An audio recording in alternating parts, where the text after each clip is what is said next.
Mamukapa and the Honorable Lubao Squacha, the Director General, Ndate Ramasodi, officials of the department who have taken time to join us this morning on our Portfolio Committee on Agriculture, Land Reform and Rural Development.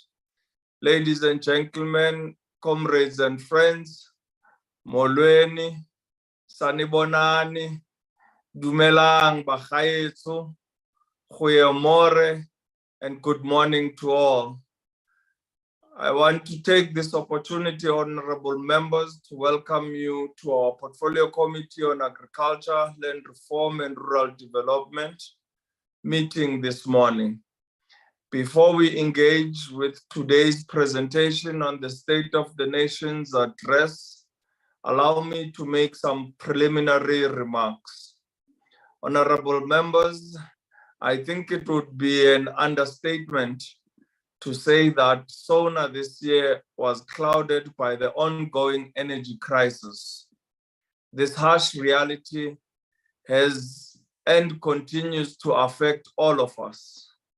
Most of all, the impact on those whom we have been elected to serve is severe and has repercussions for the entire nations. We think of the agricultural sector, and more especially, honorable members, small-scale and subsistence farmers, whom at the best of times battle against poverty to make a decent livelihood, provide for their households, and are confronted by the existential challenges of rural life, poor infrastructure, low levels of access to opportunities, and inadequate resources. Honorable members, the formal agricultural sector, already burdened by poor economic condition post-COVID, rising fuel and input costs, is being devastated by the energy crisis. Yet, we all depend on them for food security, employment, keeping the nation healthy, maintaining a balance of trade through the export of agricultural products and services. Without electricity, honorable members, farmers are unable to water crops, dairy cannot be cooled, and certain fungi used for pest control cannot be grown, among other challenges. It is critical and increasingly difficult to keep farms viable, profitable, and avoid farm closures that threaten the country's food security. Honorable members, the reality is that load shedding is making farming much more expensive, as farmers now have to absorb increased capital outlays for generators and high diesel costs, in addition to already high input costs such as fertilizer and shipping costs. The impact of the energy crisis is hitting all sectors of the agricultural value chain and threatening food and water supplies and disrupting the lives of millions of our people. Honorable members, a recent article in Engineering News highlighted the plight of the poultry industry, where electricity outages have forced factories to pause round-the-clock operations for as long as half a day at a time. As a result, over 10 million birds designated for slaughter are still alive and consuming feed, creating a backlog that companies fear they won't be able to fix. Honorable members, in his SONA 2023 pronouncement in relation to agriculture and rural development sectors, His Excellency President Ramaphosa said that government will work to mitigate the impact of the electricity crisis on farmers, small businesses, water infrastructure, and transportation. In addition, Through PERSI program, government has provided 140,000 small-scale farmers with input vouchers. Recording in progress. Aims to provide 250,000 more in 2023. Honorable members, government is also enabling the growth of the hemp and cannabis sectors by addressing conditions for outdoor cultivation and harvest collection for traditional farmers. We must address the anomaly of hemp permits that only provide for 50 hectares, whilst an industry operation requires 500 to 1,000 hectares under cultivation. We must look into how we create an enabling environment for local and international investors to partner with HDIs and small farmers in growing hemp industry in the Republic of South Africa. Honorable members, we also welcome the commitment to infrastructure development in South Africa and the allocation of 600 million rands for project preparation, especially in rural and under-resourced areas. SONA 2023 also affirmed government's commitment to expedite the provision of title deeds for subsidized houses, and the Department of Public Works and Infrastructure will transfer 14,000 hectares of state land for housing. As we consider the implications of SONA 2023, honorable members, for our portfolio committee on agriculture, land reform and rural development, let us also not lose sight of some of the core functions not mentioned in SONA, but that nonetheless the department is tasked with, including the land redistribution process, addressing unequal land ownership patterns and land hunger in general, but especially among small-scale farmers. I want to conclude, honorable members, with a quote from the founding father of our nascent democracy, His Excellency President Nelson Rolihlahla Mandela's book, Conversations with Myself, where he says, I quote, "Don't run away from your problems, face them, because if you don't deal with them, they will always be with you. Deal with a problem which arises, face it courageously," close quote. I thank you. We shall now, honorable members, invite the deputy ministers to have opening remarks, and then we will hand over to the DG, DALRRD Ramasodi, and the officials of the department to take us through the presentation on the responses towards the SONA address by His Excellency President Ramaphosa. DM Squatcha, DM Tapa.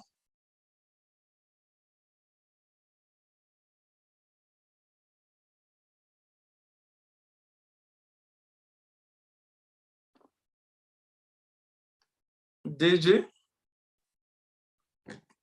is the deputy ministers with us? Yes, Chair. DM Tapa is with us on the platform. Thank you. Tahlal Gandayeng, Fago Fagayo, Sibulsile. Manyauza. I apologize. I was not very right in my gadget. Thank you very much for the opportunity. Can I greet all the honorable members this morning, as well as the department as led by the DG. I appreciate so much that the chair has been able to summarize and remind all of us what our president said. In terms of how are we prepared to actually go and hit the ground running given all the instructions that our president has done, and which the chairperson of the portfolio committee on DALRRD has actually articulated this morning. The part that will be dealt by the DG and the department as he leads it will indeed touch on all what has been actually shown us which direction the government of South Africa is going, let alone reminding us of the pockets of poverty, the backlogs, the gaps, skills, and all those. We have listened very carefully, and we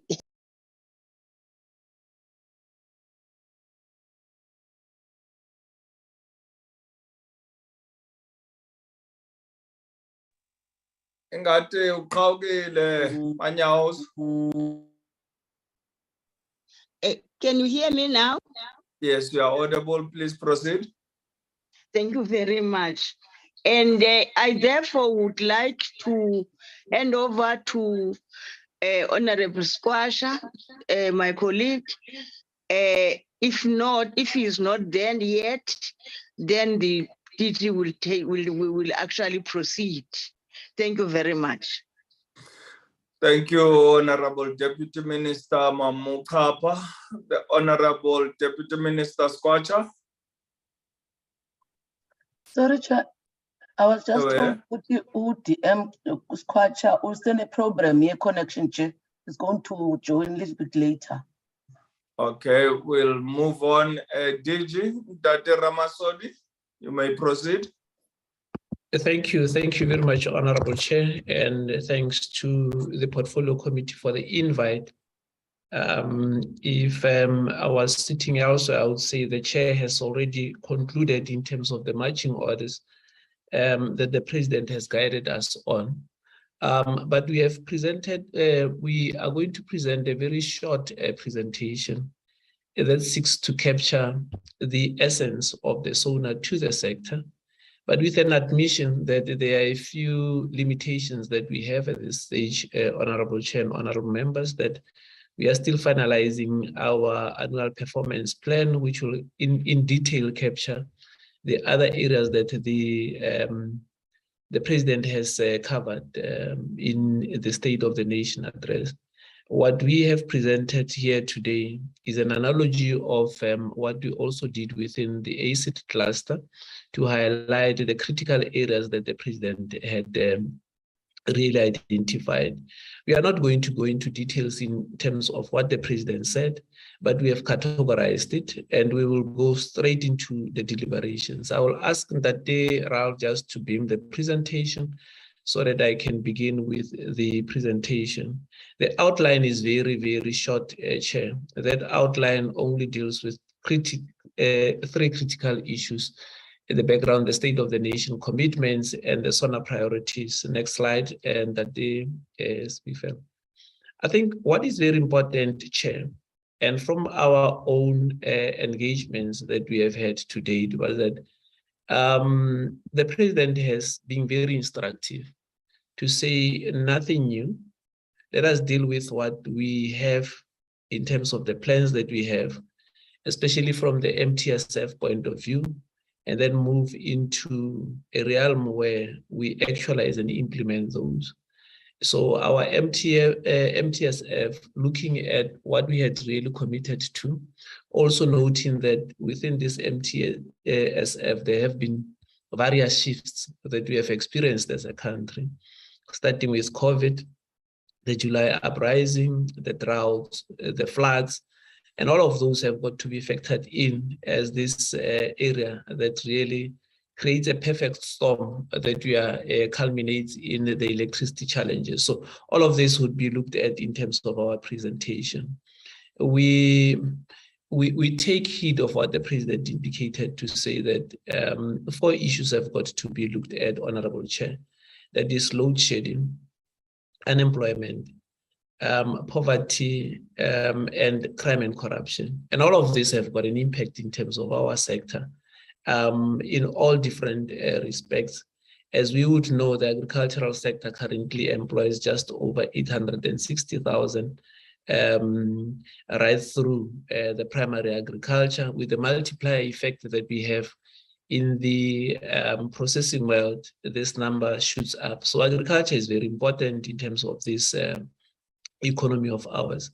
The Honorable Chair has covered the issue around load shedding, but one of those issues that we have got to look at is how impactful has this rising in other costs had on food inflation. And we had this presentation that we made when we presented on the energy challenges, that at this moment, if you make a comparative analysis of South Africa, our food inflation just over 12% is rising. And if we don't act, it's going to have an impact, because ultimately the consumer would not be able to provide food on the table, and therefore the levels of food insecurity will go up. If we have got to look at the current system that we are having on the lower bounds of poverty, and we look at how the food basket has increased, we realize that this challenge is a huge challenge, and we need to deal with it head on. On crime and corruption, I think from a crime perspective, we're looking at the rural space and saying, what is that we can do in terms of farms? How do we interact with other role players in the sector to deal with this issue?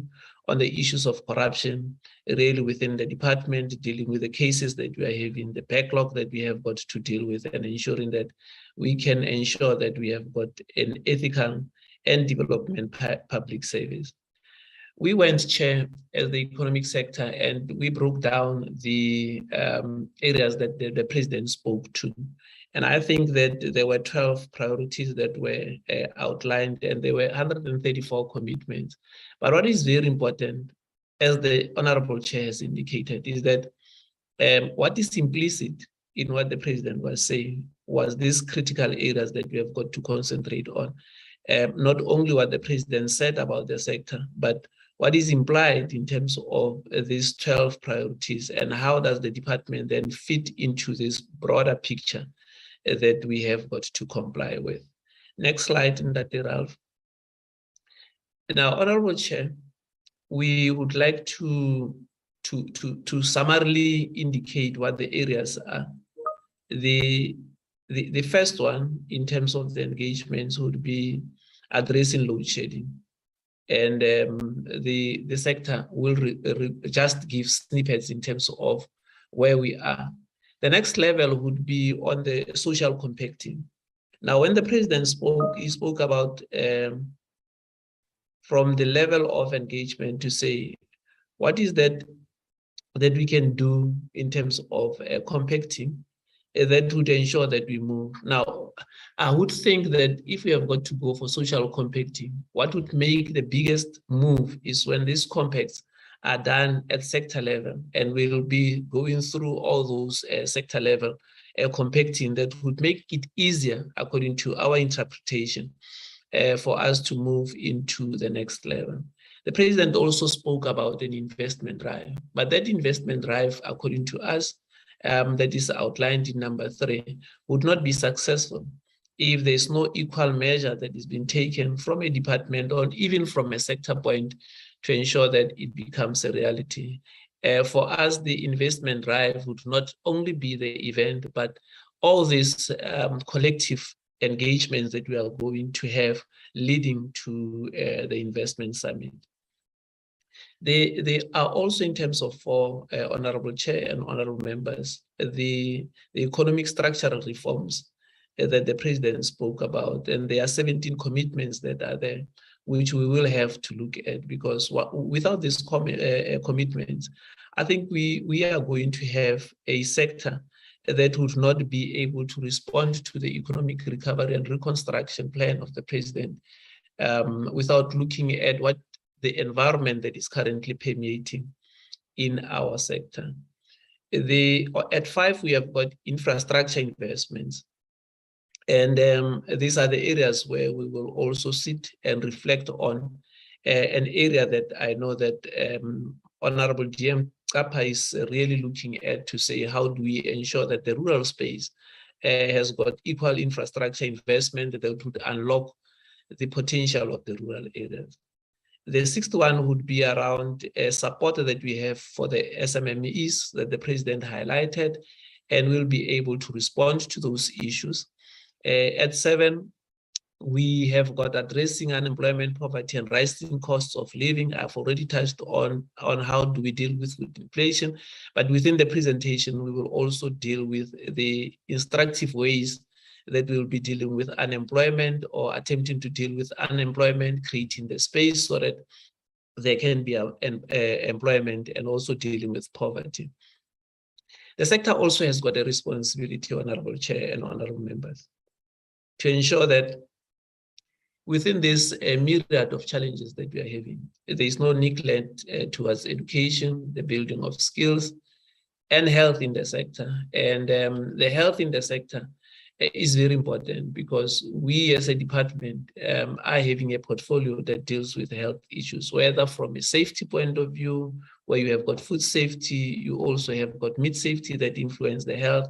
You also have got, from an animal health perspective, zoonotic diseases that can be passed on to the people, and that's the areas that we'll be concentrating on. At 9, we have got fighting against crime, where there are 8 commitments we'll also touch base on. And the intense fight that we are having about the scourge of gender-based violence and femicide, and the engagements that the department is broadly looking at will also be outlined, Chair. At 11, we'll be looking at the capable, ethical, and developmental state. What would the fastest be of us building towards that? And lastly, looking at the better Africa and the world with a focus on how do we then interface with Africa in terms of the Africa Continental Free Trade Area, and how do we ensure that at AU level, we can be able to push some of the areas. So this is the summary of where we will pitch, Honorable Chair. We don't want to create an expectation that we have exhausted each and every of the areas that are here. As I had indicated, that the limitation is that we are currently finalizing our APP, which will capture these areas in totality and would also cost them. So we would not want to present something that is not yet costed and would not be implemented in a way that we would mislead this Parliament. Next slide. At the next slide, there are a few critical areas that we thought were important for priority 1. This presentation was made last week on Friday. It's still fresh on the minds of the Portfolio Committee. And Honorable Chair, I would not want to just concentrate on this presentation, but suffice to indicate that subsequent to the meeting that we have had with the Portfolio Committee, and with the inputs that came from this Portfolio Committee, yesterday I had engagements with all the HODs just to see how do we enact the provincial chapters, knowing that those chapters were actually also working, but we just needed to tie them up to have a structured way of engagement. And I had engagements with them just to ensure that the outputs that we are having would then be coordinated from a provincial point of view and then escalated to a national team, which will then engage with ESCOM at a national level. How this will assist is that if there are problems in a particular province, then we will be able to then engage with ESCOM at national level just to unlock these uncertainties or even bottlenecks that we might experience. The slide that we are on was just to reflect that the work was started by Minister Didiza, and what happened is that there were 4 points that we had to look at a survey that would look at the critical points, the pressure points that we are having, that we would also have engagements with ESCOM. We would look at short to medium term engagements. At this moment, we also have got long term, and also looking at what came out of the budget speech of Honorable Minister Godongwana and how that would impact in terms of the sector. this is very important because at some stage, Honorable Chair, from the side of the department, we had already started to say, what kind of interventions can we have on this matter? And we were already crafting a few. But then from a fiscal policy point of view, the Honorable Minister of Finance had already set up incentives. He had also set up rebates. And one has got to look at this, because if you have got just to intervene without looking at the fiscal space, we might be just masking over the intention of the fiscal space. So as soon as next week, we will then be engaging with our colleagues at Finance so that we can see how this is practically implemented to address these matters within the sector, taking into consideration the challenges that we are having at sector level. Next slide. At the next slide, we just want to quickly run through the reminder that we have had. Taking into consideration the concept of curtailment was explained to the portfolio committee last week. But what we want to do is to ensure that where there is curtailment, which is a process of ensuring that load shedding is only done at times that would not inconvenience or have an impactful influence on the sector. So at a broad concept, for instance, if irrigation would take 8 hours, we would ensure that without interruption, those 8 hours are being given so that we don't have an impact on yield, take into consideration that half of our sector in actual fact is dependent on irrigation. For the same level, we had also indicated to this August Portfolio Committee that we are also looking at a system of grouping together farmers so that you can have one voice that talks to issues around curtailment. We have also indicated that we would be looking at the scheduling, looking at the balance between duration and time so as to accommodate the majority of the customers that are there. We have also taken lead to ensure that between ESCOM and the municipalities, there can be a convergence area of exemption or curtailment based on the needs that we have in the sector. But what was important was that there is a possibility that we can start structuring a way of intervention where we can reconfigure the network with ESCOM to then be directly linked to the critical areas that we have identified. The Honorable Chair talks about poultry houses, and that's something that we have got to look at. You can look at piggeries that would need quite a lot of electricity. So we have got direct linked to ESCOM or the municipality so that we don't have challenges. And the concept of microgrids came in sometime last week so that we can look at the critical loads where you can have battery containers just to retain a lot of energy so that at the time of critical need, this can be called upon by the businesses that are there or the farming community at that level. This is just for reenacting what we had said on Friday. Next slide, in that day, Ralph. We had also indicated that the structure, and this is what I spoke to, we'll have a team that's leading, have the provincial chapters coming in, and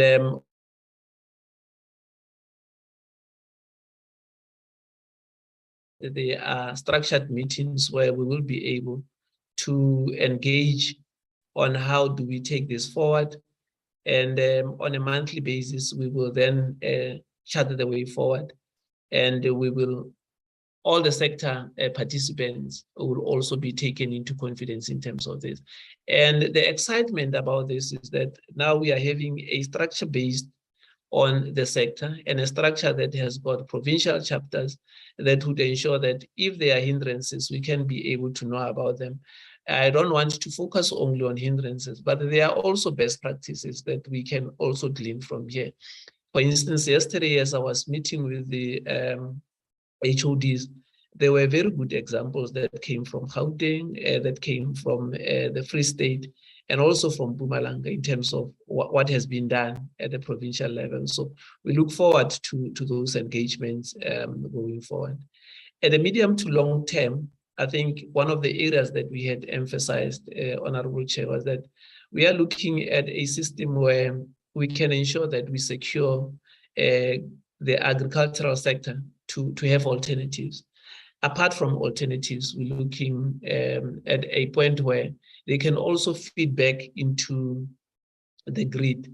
And part and parcel of this is what we have in the Sugar Master Plan, because the realization is that the sugar industry can be able to create quite a lot of energy, and they just need to sell it back because of the nature of energy that they usually create in terms of the other processes that they are having. So we already have got a letter that came from the sugar industry that we are going to be discussing with ESCOM on how do we do it. So your eastern coast belt that deals with your sugar industry could be in a position then to deal with the issues of cogeneration and also supplying to the grid. And this is something that is very exciting. Once cracked, it also cracks the issue that we had highlighted around how we structure the sugar industry. The next slide. I think what is important, Honorable Chair and Honorable Members, it's a structured way of how do we arrive at a comprehensive social compact. Honorable Chair would know that within the sector, we had started with collaboration that we had with the Department of Trade, Industry and Competition, and started off with what we thought were burning platforms at that moment. And these were the Poultry Master Plan and the Sugar Master Plan. And apart from those, we had also identified that the Cannabis Master Plan needs to take center stage. I would not go deeper. The Chair has already indicated what was contained in the SONA in terms of the Cannabis Master Plan. And then lately, we have come up with the Agriculture and Agro-Processing Master Plan, which is the overarching plan for the sector, which identifies the growth corridors that you are having and would broadly then lead to us having a redesigned program for project management of everything that we are having at provincial level, at local level. And we have mapped them out in terms of the Agriculture and Agro-Processing Master Plan, which we have presented to this committee. And we have had quite a few iterations that we are dealing with. We're still dealing with labor just to ensure that that compacting is finalized. And we think that what is very important is that all the interventions that we need to have within the sector, whether it's the financial interventions in terms of PESI, in terms of ILIMA, let's say, or CASP, whether it's the extension recovery plan, whatever support that we need to gain would then need to be reflected broadly in terms of the Agriculture and Agro-Processing Master Plan. This is also where we would look at the issues around the skills development. Next slide. Now, if we have got to look at other areas of importance, the biggest area is around the agri-parks. Now, agri-parks in general, I think as a concept that is understood, has got few components. And today I would just like to focus on the park itself, which is the apex. And you have got the FPSUs, which is the Farmer Production Support Units, and you also have got agri-hubs. Now, if we look at KZN, for instance, they have taken the concept further. They have identified the 5 communities that are there within the Agriculture and Agro-Processing Master Plan and started the concept around agri-hubs. Now, in most instances, people would say, how do these agri-hubs then build into an agri-park broadly? So your hubs would be commodity specific, and your agri-park would be broader, and they would be supplied by the Farmer Production Support Units. So this is what we want to be engaged in. We reported at this portfolio committee to honorable members that, honorable members, what we are having is that understanding that our conceptualization of agri-parks at that stage with good intent may have had a few areas that we needed to deal with.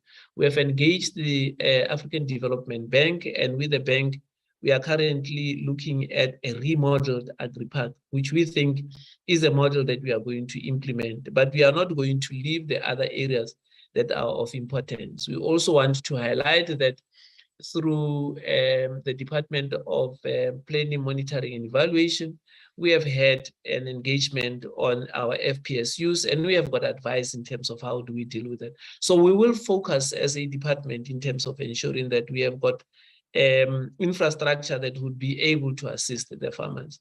Now, we're also looking at broadening the finance in our sector. I know that quite a lot of issues have been highlighted in terms of how do we ensure that within the blended finance concept, we are as broad as possible. And I would also like to cease to say our enactment of the blended finance does not mean that we will be leaving smallholder subsistence farmers behind. We are now going to categorize the area where we are in line with the policy provisions of producer support. But in this case where we are talking about the blended finance, let me just reiterate what we had indicated before, that at the IDC, we have got 325 million that we have already given on an MTF basis, which is meant to deal with the issue of blended finance, and it will have its own multiplier effects over the MTF. Honorable members would be aware that the minister also had an engagement with now the Land Bank, where 3.2 billion would be given over a 10-year period. And I would like to pause around this area, because what is important in terms of the new way that the Land Bank would have, because the Land Bank has restructured, noting that the founding legislation of the Land Bank also, there was an interruption, Chair, sorry about that, coming from the platform. The current way that the Land Bank now works is that their focus would be on smallholders. And this small holding facilities, what we need to recreate, we need to move and ensure that our farmers are all provided the necessary blended finance. Now we have got 3.2 billion over the next 10 years that is dealing with blended finance. And I think from where we are, that's the way that we should be going. We are also availing, Chair, through engagements with the banks. We will be availing further funding with all the banks that would sign. The last time counting, there were 2 banks that came, but we think that through the association, BASA, we would be able to get as many banks as possible, so that our services are at the point where the farmers can access, instead of farmers traveling to get it and making it a little bit accessible. I apologize, DG. Can we request the Secretariat to mute their microphone? Kakaza, please mute your microphone. Thank you. Proceed, DG. Thank you. Thank you very much, Honorable Chair. We are also looking broadly in terms of compacting, of how do we then start our negotiations on expanding the export opportunities that we are having, which is something that we'll talk to later on. And it's very important because without markets, compacting would not be regarded as a very good avenue, because at compacting, you have got trade-offs where you have got multiple stakeholders. We have got government, we have got business, we have got labor, and we have got civil society, where you need to really strike a balance that would make, firstly, economic sense, and secondly, social sense in terms of investing in line with our sustainability areas of ensuring that any program that we are having should look at the economic benefits, the social benefits, and the environmental benefits. Next slide, DALRRD. Chair, I've just indicated the other areas in terms of compacting that we have done. I'll not dwell much on them, but suffice to say the Sugar Master Plan, which we already see coming into play with the issue around cogeneration of electricity. But we would also like to say that we will continue also supporting the sugar industry in their own endeavors. In the last discussions that I've had with them, the industry is also looking at having some soft loans, almost similar to what we had with the agricultural board, but the credit board, but that's something that is still in the offing, and we will be able to then craft and see how do we assist the smallholder farmers. In terms of the poultry master plan, we have been on record, Honorable Chair, to say that if there's any industry that South Africans can be able to sustain, is the poultry industry, because it's the cheapest source of protein that we have in our country.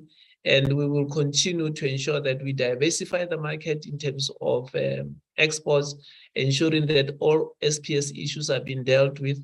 We will also ensure that we increase the number of poultry houses that we are having, expanding the jobs that are within the sector to 3,600, and also having a huge engagement on ensuring that our systems, because one of the things that we have observed is that our system, even if we have got to go for a dual way of exporting, our systems are such that they have become a little bit incompatible with what the world is doing. So we need to go to more environmentally friendly ways of production chair, so that we can be able to meet the world standards, so that we can be able to export the expensive cuts in our country. So that will be the focus in terms of this department, and also negotiating new areas of exports.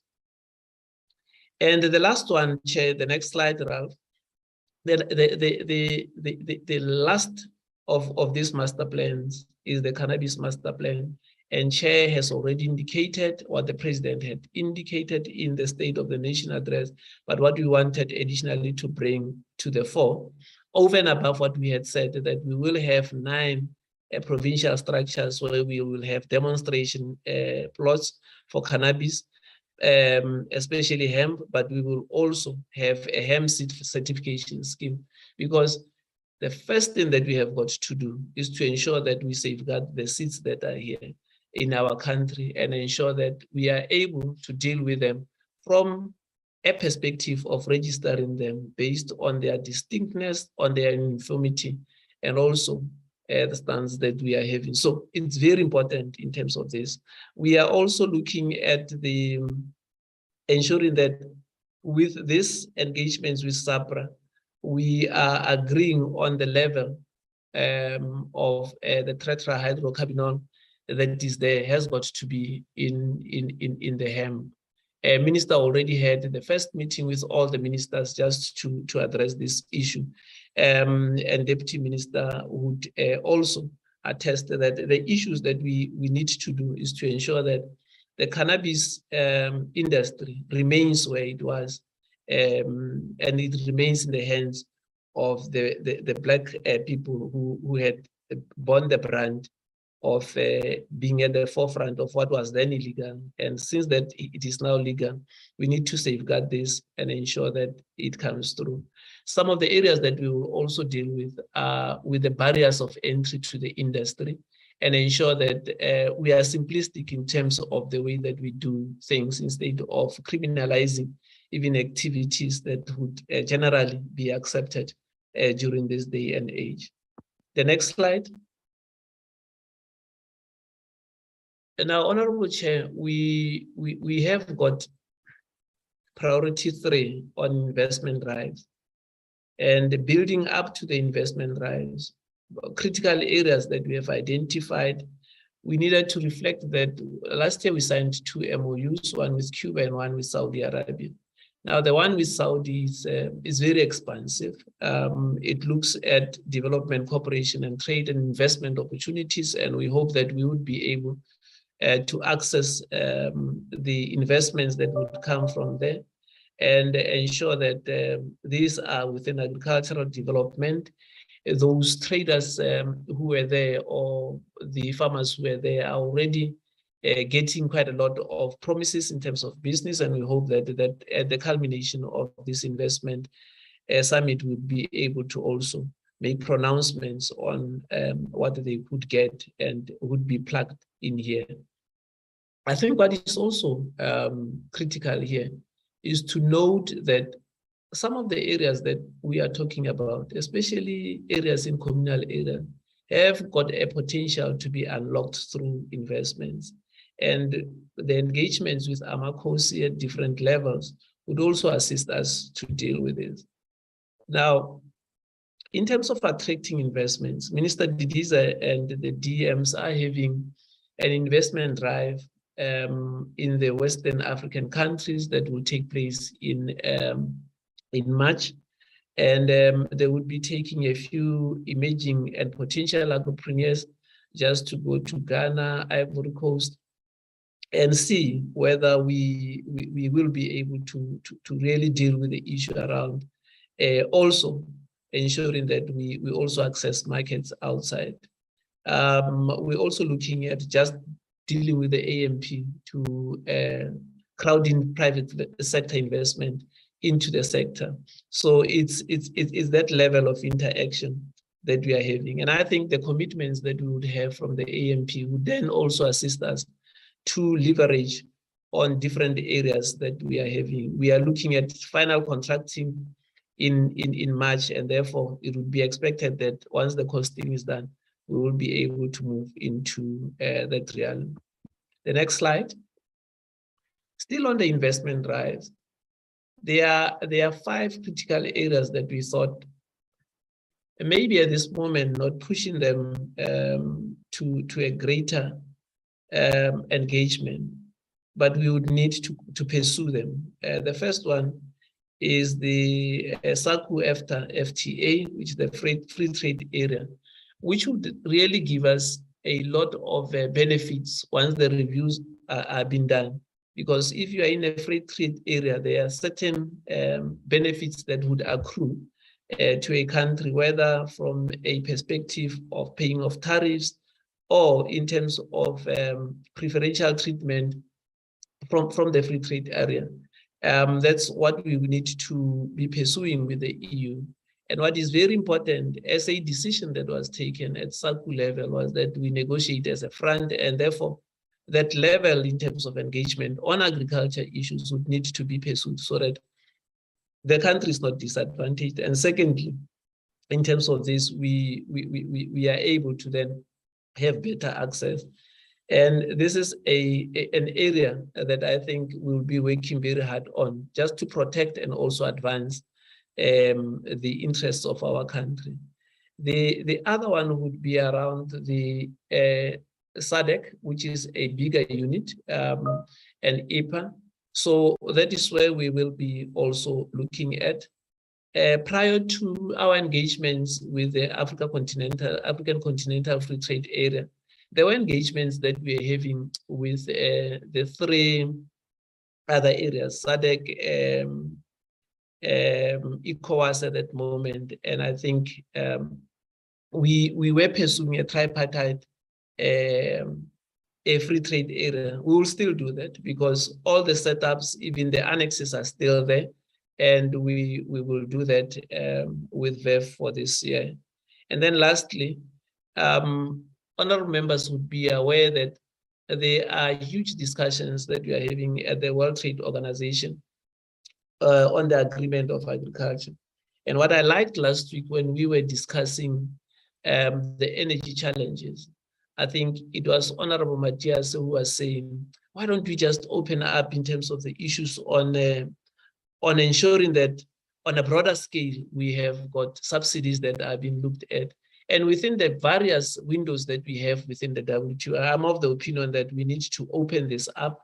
One of the areas apart from the subsidies is how do we then deal with the issue around stockpiling, which is where you see that you are exporting all your grains and it's a staple food. How do you deal with that? Do we have a system that allows government then to stockpile so that in the days where you might face hunger, you'll be able to ration from a state point of view? These are the areas that are very important at the WTO. to discuss. The second issue is agricultural support. I mean, honorable members are the first ones to indicate, to say, maybe we are not supporting our farmers to the level where they need to be supported. We need to explore avenues on how do we do that. And we think that this WTO agreement would assist us to do that.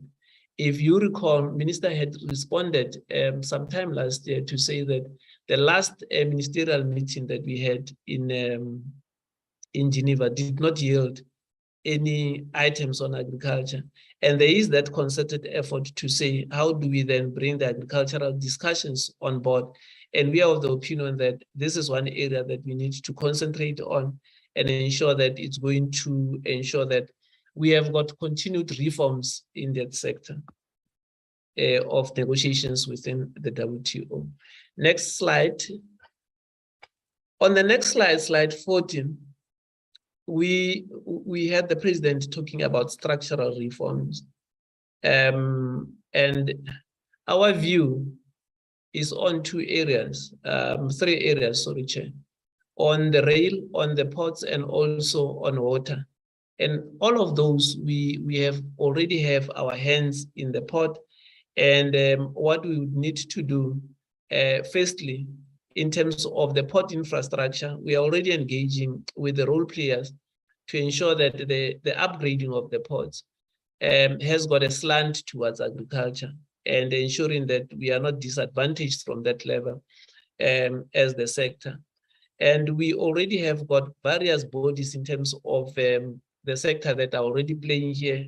Here in this case, we show the deciduous fruit industry that has pledged support, financial support towards the improvements at the ports. But I can also equally indicate that in terms of the engagements with the citrus industry, looking at the Litsitela areas, there's already work that is being done with the Netherlands on the flying swines program that is meant to ensure that we move citrus from road to rail in line with the strategy of the Department of Transport to move cargo from road to rail. So there's work generally that we are doing. And we are very optimistic that if we do this, we will be able to relieve some pressure that is already on our roads onto the rail. But then we also need to ensure that the rail infrastructure is in place, and also the security of consignments in that space would be secured. The next one would be on the water sector. We are fully indulged, Honorable Chair, with the Department of Water and Sanitation on the implementation of the water strategy, with our focus being on the irrigation strategy that we are following. So we're dealing with these issues from a strategy or even policy perspective, where the reforms are being looked at. And we are also looking at the various programs that we are having. We thought that it would be important that last year we just looked at the Jozini and Platuze water associations on how do we deal with this.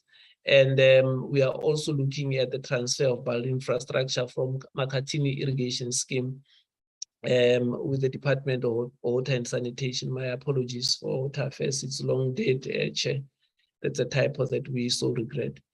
At the next slide, we also need to reflect that we also act as the secretariat in terms of the agriculture developments or the irrigation developments in that scheme. And we are using most of the comprehensive agricultural support money that we are having to focus on a few issues of irrigation revitalization. But here we're just giving an example of the Mukhanyagude district. You would recall in the next slide, Chair, next slide, that we are also involved in the river value catalytic projects. And this year, we are looking at spending a value of 346 million just to start areas that we think are strategic in nature. We have given a few that are here. In Mukhanyagude, we have got the one around Tugela. We have got one around Driefontein, where we are having drip irrigation, changing the efficiency of your water use, because in most instances, it's not only water that is available, it's also the efficiency of water use. That really does this, because agriculture almost uses 60% of the water that we are having in the country. So the little that we can save through better mechanisms would go a long way. We're also looking at the 14 blocks in Moy River irrigation scheme. We're just giving examples, Chair. The Bushbuck Ridge irrigation scheme, where we are revamping the channels to 35 kilometers of length. And we're looking at the Nkomati Malelane irrigation scheme, where we are having refurbishments to the value around 2.2 hectares, that 2,200 hectares for drip irrigation. Next slide. We have also gone and looked at what else is possible. And we have identified that the Mbashe River also provides a potential where we can have 14 hectares of arable land that is there. And what is good around the initiatives is that once you have given an infrastructure, it is implied that there would also be growth in and around that area, and that you can even get more agricultural land. So we are looking at the 14 hectares as a start, but we think that we will be able to do that. In the Northern Cape, we are looking at now moving to solar in terms of the Onsiepkans irrigation scheme, which is 350 hectares in the Namakwa district. And in the Western Cape, the much-spoken Ebenezer irrigation scheme, where we are looking at providing a 52-kilometer bulk water pipeline and pumps that would supply 256 hectares under irrigation. And this has been completed to the 153 small-scale farmers. But we thought it's very important just to look at the impact of what we are doing. Next slide. We're still on infrastructure investment, Honorable Chair and Honorable Members. We are aware that with floods come a lot of destruction to infrastructure.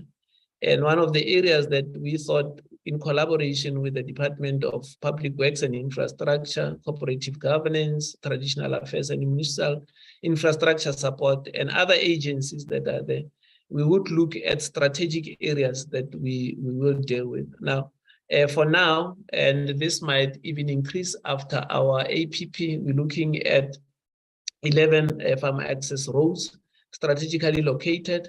We are looking at 9 village access roads and also at 8 farmer production support units or FPSUs access roads that we need to deal with. And we categorize them according to the work that we are doing. We are also looking at how do we ensure that we also broaden other infrastructure. One of the areas that you would always have, and I think Honorable Masipa would be the first one who usually says, what is that infrastructure that is happening in villages? We are looking at fencing in the 9 provinces, almost 671 kilometers of fencing. That would be preceded by engagements with the communities, because in most instances, we would not help honorable members to have fencing that you put up and all of a sudden there's nothing in the next week. So we also need the ears and eyes and the buy-in so that we have got sustainable development. We are looking at 16 animal handling facilities in Gauteng and Limpopo.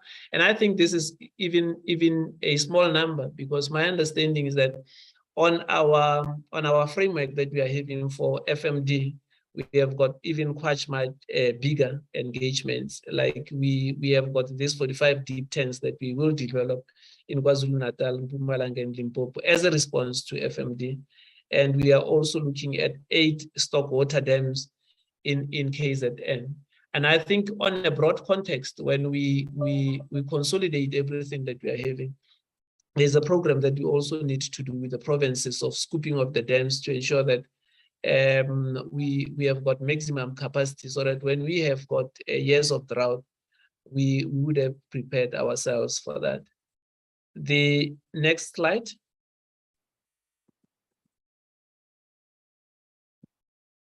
Thank you very much. We are also looking at how do we support SMMEs, and that is priority 6, where we are looking at local production and support to SMMEs. We have reflected in terms of what we need to have in these areas, where we are looking at our program called Farm Together, where we give training. We're looking at training 108 cooperatives to deal with this. We also looking at supporting agricultural, because we're dealing with agricultural and non-agricultural enterprises, where in agriculture we support 94 and non-agricultural enterprises 19, which is a figure that we need to relook at our APP level just to up the numbers, because the source of just dealing with the issue of rural-urban migration would lie with having enterprises in rural areas. Even those enterprises might not be agriculture, but they happen to be in the rural space. And we're looking at also dealing with the marketing issues, because one of the areas that one always gets at, and I think that my colleagues from the department also, in terms of our day-to-day engagements, would say, where are the markets? How do we then market? We're looking at training and capacitating 300 businesses. And then we also need to provide MAFISA loans to 35 farmers. I'm quite aware that in terms of our engagements, Honorable Chair, we still owe this committee a response in terms of MAFISA. I think that we are almost there, where we are tying the loose ends in terms of MAFISA. Because one of the things that we had experienced is that the accounting practice around MAFISA may have been compromised, and we just need to tie on those and come back and report. On priority 7, next slide. There is a big push by the president to address unemployment, poverty, and the rising costs of living. Now, the biggest component in terms of this, if we have got to look at the latest statistics that we have from Stats SA, is around the youth and how do we deal with this. And we have got, as the sector, a very bulging graduate list that we are having. So our database in terms of the graduates in agriculture is expanding. And therefore, during the course of this year, we will be looking at 1,000 unemployed graduates being employed for a period of 2 years, trying to develop the entrepreneurial spirit in them. And we are also looking at awarding, because we have got to build all of the skills, awarding 900 bursaries to ensure that we have got youth that are attracted to the sector. And in partnership with the National Skills Fund, 400 of this would be funded from there, so the department would be funding 500. And it's very important that in our engagements, although we have hit a hiccup with the engagements with the Department of Higher Education and Training, that one of the areas that we would be pining for, as my colleague would say, would be ensuring that the students who are at colleges also access NAFSAs. And we are working to just make sure that this becomes a reality with the transfer of colleges to the department. So that's what we are doing. And at looking at the TVETs and SOE and private sector, we had indicated that we need to bulge the college graduates in employment to 20,000. And we have targeted in the 2023-2024 that we will have an intake of 800 students. I think that I need to reflect, Chair, that the skills famine that we are experiencing would need to be quenched through various options that we are putting to the fore. The next slide, slide 21, we are looking at enacting what the president has said. And this is not the first time that the president had said this, that those who are into entry-level positions would not be encumbered with coming up with experience. That's something that we are looking at and ensuring that it's implemented within the department, Honorable Chair. We thought that we should just highlight that. And the president had, as the Honorable Chair had indicated, given assurance that we will be looking at 250,000 farmers who will get the vouchers this year.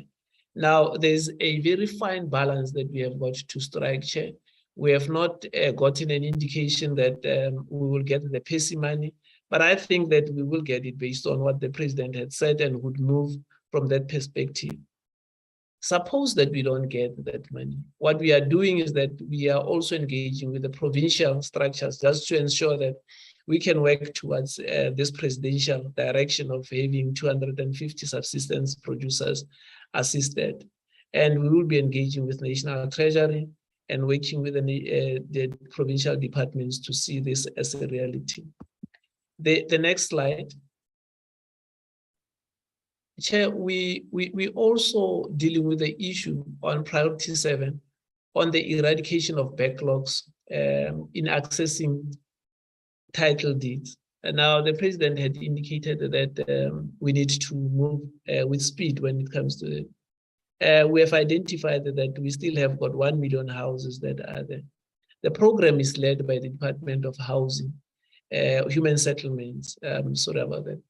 Now, what we are doing as a department, because we are the ones who are issuing deeds through our registrars of deeds, we have made sure that the capacity would be ready to deal with this work.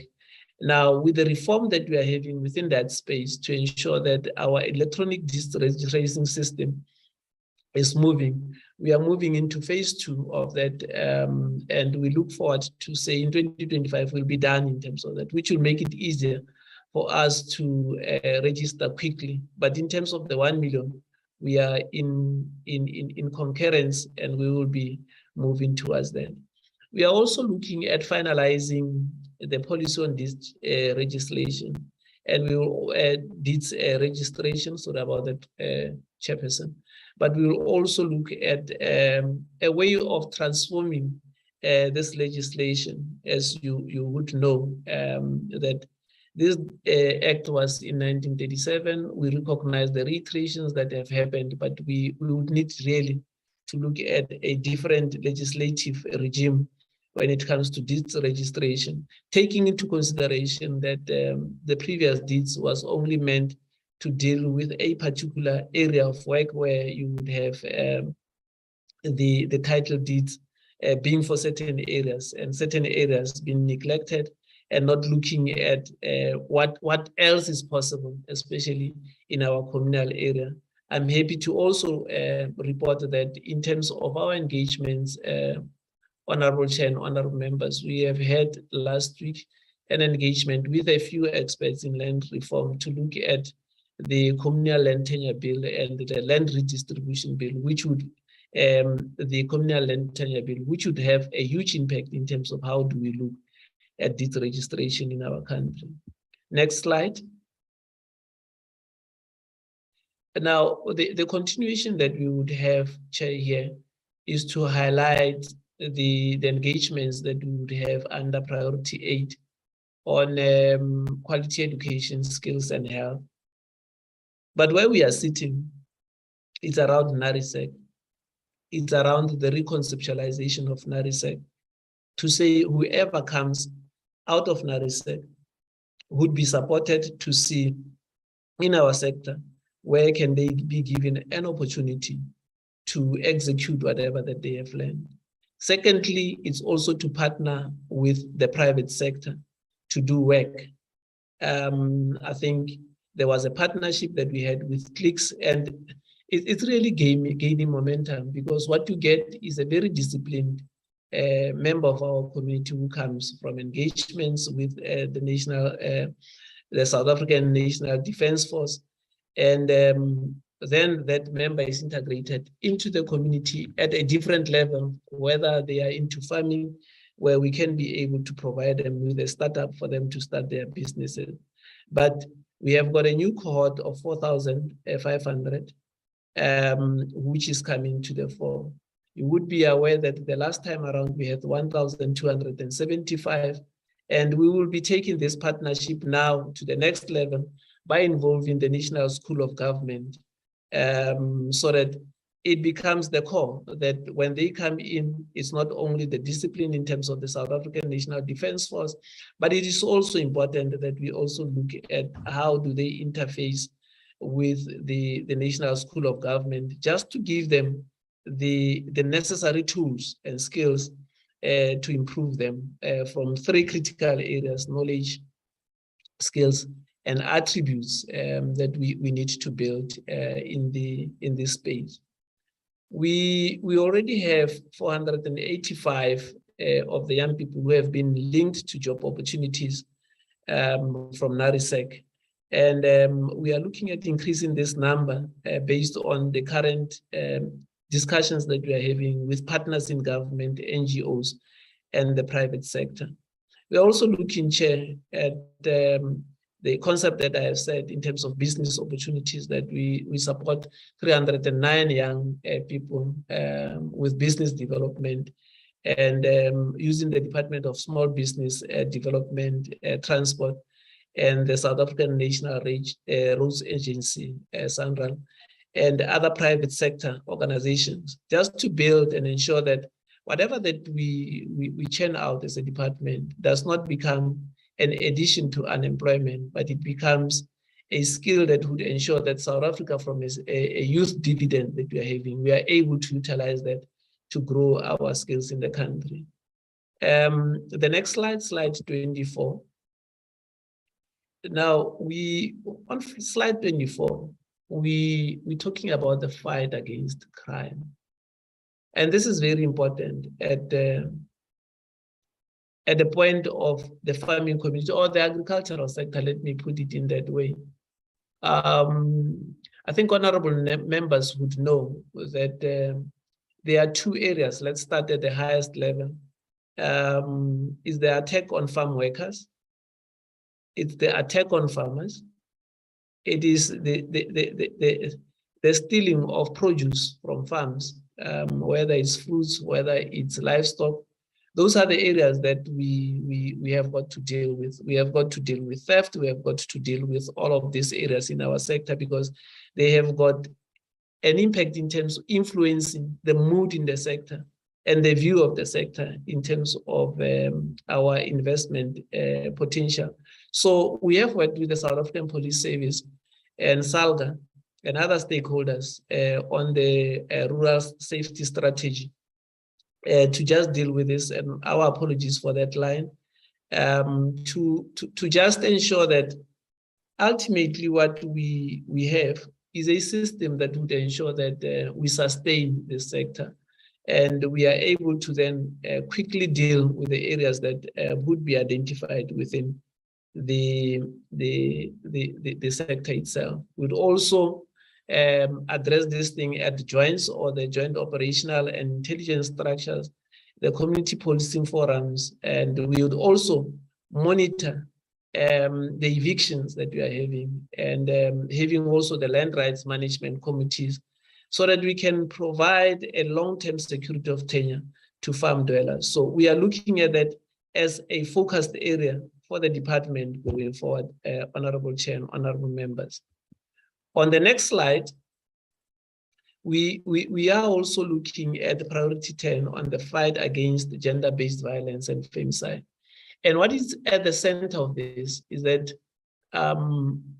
the economic liberation of women and other non-aligned gender issues would need to be looked at. If you have got to look at the implementation of the National Strategic Plan on Gender-Based Violence and Femicide, it's very clear on what needs to be done. And the department is involved on the financial side to ensure that we do a lot of economic empowerment of women. Now, with the latest issues that we have had on the side of National Treasury, we have come up with a policy provision in the department that has got statutes that would really focus us in terms of assisting women-led businesses and ensure that we create an enabling environment to support women entrepreneurs as a department. And we'll be reporting on this to the Department of Women, Youth, and People with Disabilities. Next slide. We are looking also, Chair, in terms of priority 11, as I'm moving towards my conclusion, Chair, at building a capable, ethical, and developmental state, as the President has already guided us to do. Now, one of the areas that I had indicated is to deal with the disciplinary cases that we have in the department. And we cannot turn a blind eye to say that we as a department, match the department, we have got quite a lot of baggage on dealing with these issues. We have started moving, Honorable Chair, and moving with speed to ensure that these areas are being covered. I can just indicate that our Forensic Investigation Division, as far back as 2011, there are those cases that we are currently addressing. And it's very important that we deal with them and can be able to then refocus ourselves in terms of other areas of delivery. At the highest level, Honorable Chair, you would be aware that when the leadership of minister, deputy ministers came in, there were a lot of vacancies at senior level and at executive level.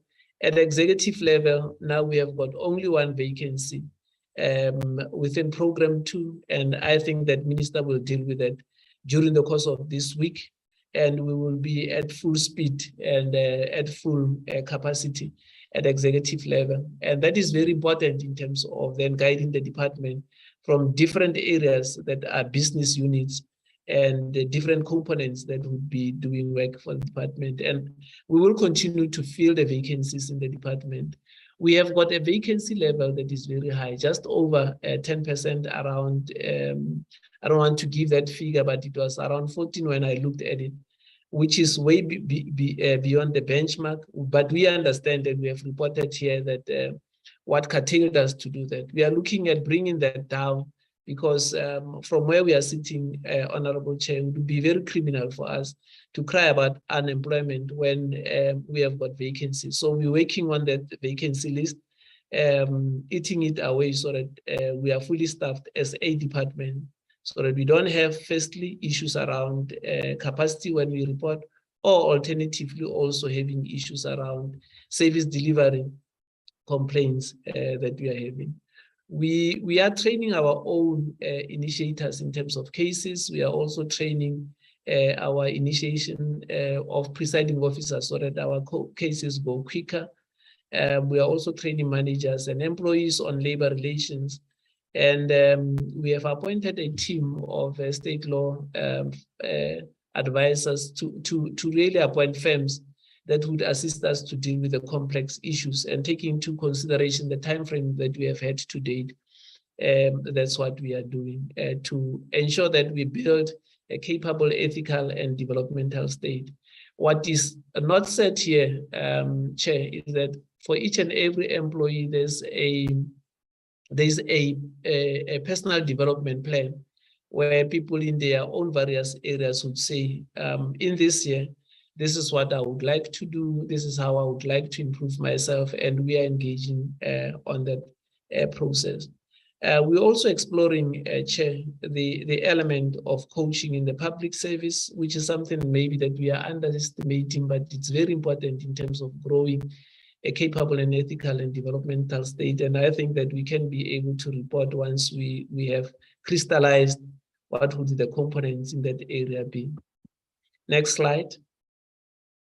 Some of the issues here around building a better Africa in the world, Honorable Chair and honorable members, would be something that I have touched base on. But food security, in most instances, apart from boundaries, apart from water, apart from land, is one of those areas that contributes towards instability in our continent. And therefore, we need to really work on these issues. At that level, we are looking at the collaboration for sustainable development. We are looking at just energy transition that we have talked about, industrialization, and the implementation of the African Continental Free Trade Area. And I think the issue around industrialization, Chair, would also be incomplete if we don't look at what the region can provide and how the region then interacts to have corridors of industrialization where we have got endowments within our area, whether it's SACU or even at SADC level, so that when we escalate and go to the Africa Continental Free Trade Area, we are at a point where at our own sub-regional engagements or union engagements, we are far ahead. I've spoken about the issue on the 6 trade agreements that we are looking at, the 5. I will not repeat on those. Next slide. We are looking at expanding trade and investment opportunities with global trade partners. And we have got a responsibility. I would not bore the portfolio committee with the details in terms of the Food and Agriculture Organization, but that's where we have got various committees that we have got to deal with. At the highest level, you have got the Committee on Agriculture. You also have got a Committee on Food Security. You have got a Committee on Fisheries and Committee on Forestry. But with the 2 that we are concentrating on, it's for us to start pushing the areas that we think that would be beneficial first to the continent and also to us as South Africa. In the engagements that the minister and deputy ministers are having at the Group of 20 or the G20, there's a specific agenda that we have got to put, the African agenda. We have got also engagements at the Organization for Economic Cooperation and Development, OECD. And lastly, we have got the BRICS engagements. And South Africa this year is hosting BRICS, as the president has already indicated, and the minister will be having the BRICS Ministers of Agriculture here in South Africa, and they will be hosted in Limpopo. And the programs in terms of working towards the engagements are already afoot. What is important in terms of this is that South Africa is leading in terms of the areas of climate change. And we will be showcasing the areas around climate change, but it would not preclude the other areas that are being led by Brazil, Russia, India, and China, so that we can infuse a very good discussion during that time. Now, in Africa, on each and every 2 years, the continent reflects on our Malabo Declaration to say how are we doing towards those commitments. I think over the years, South Africa has not been doing that well, but I can safely say that it's an issue around coordination, which we are getting right, to ensure that we can reflect on our commitments, because these commitments are not only agricultural commitments, they are also commitments that would be needed from our government partners, from the private sector, and our coordination in terms of that would be better. So as we report, I think in 2024, we would be able to report on a progress that would really reflect on where we are. We have got engagement at the SADC level that we need to reflect on, where South Africa currently has got various positions that we are holding, including in CADESA, which is a research institution. So we're trying to build in terms of that level of engagement. I've already spoken about that area. And already we are working on ensuring that we host a G20 in 2025. So that's the element of greater vision that we are pursuing. With that, Chair, I would like to pause here, reflect that we now have got abbreviations and the thank you slide. Thank you very much for the time that was afforded to the department to give this outline, and also indicate to the portfolio committee that we will build on in terms of our responses. All that we have got to do is to ensure that it's fully factored in terms of the budgeting process, it's part of the APPs, and we would be then able to deal with these issues comprehensively when we present the APPs and also during the budget vote that we will be having. Thank you very much, Chair, and thank you very much, Honorable Deputy Ministers on the platform, and also honorable members of this Portfolio Committee on Agriculture, Land Reform and Rural Development. My colleagues, the DDGs, are on the platform and will be responding to the specific issues that would be raised within their area of competence. Thank you.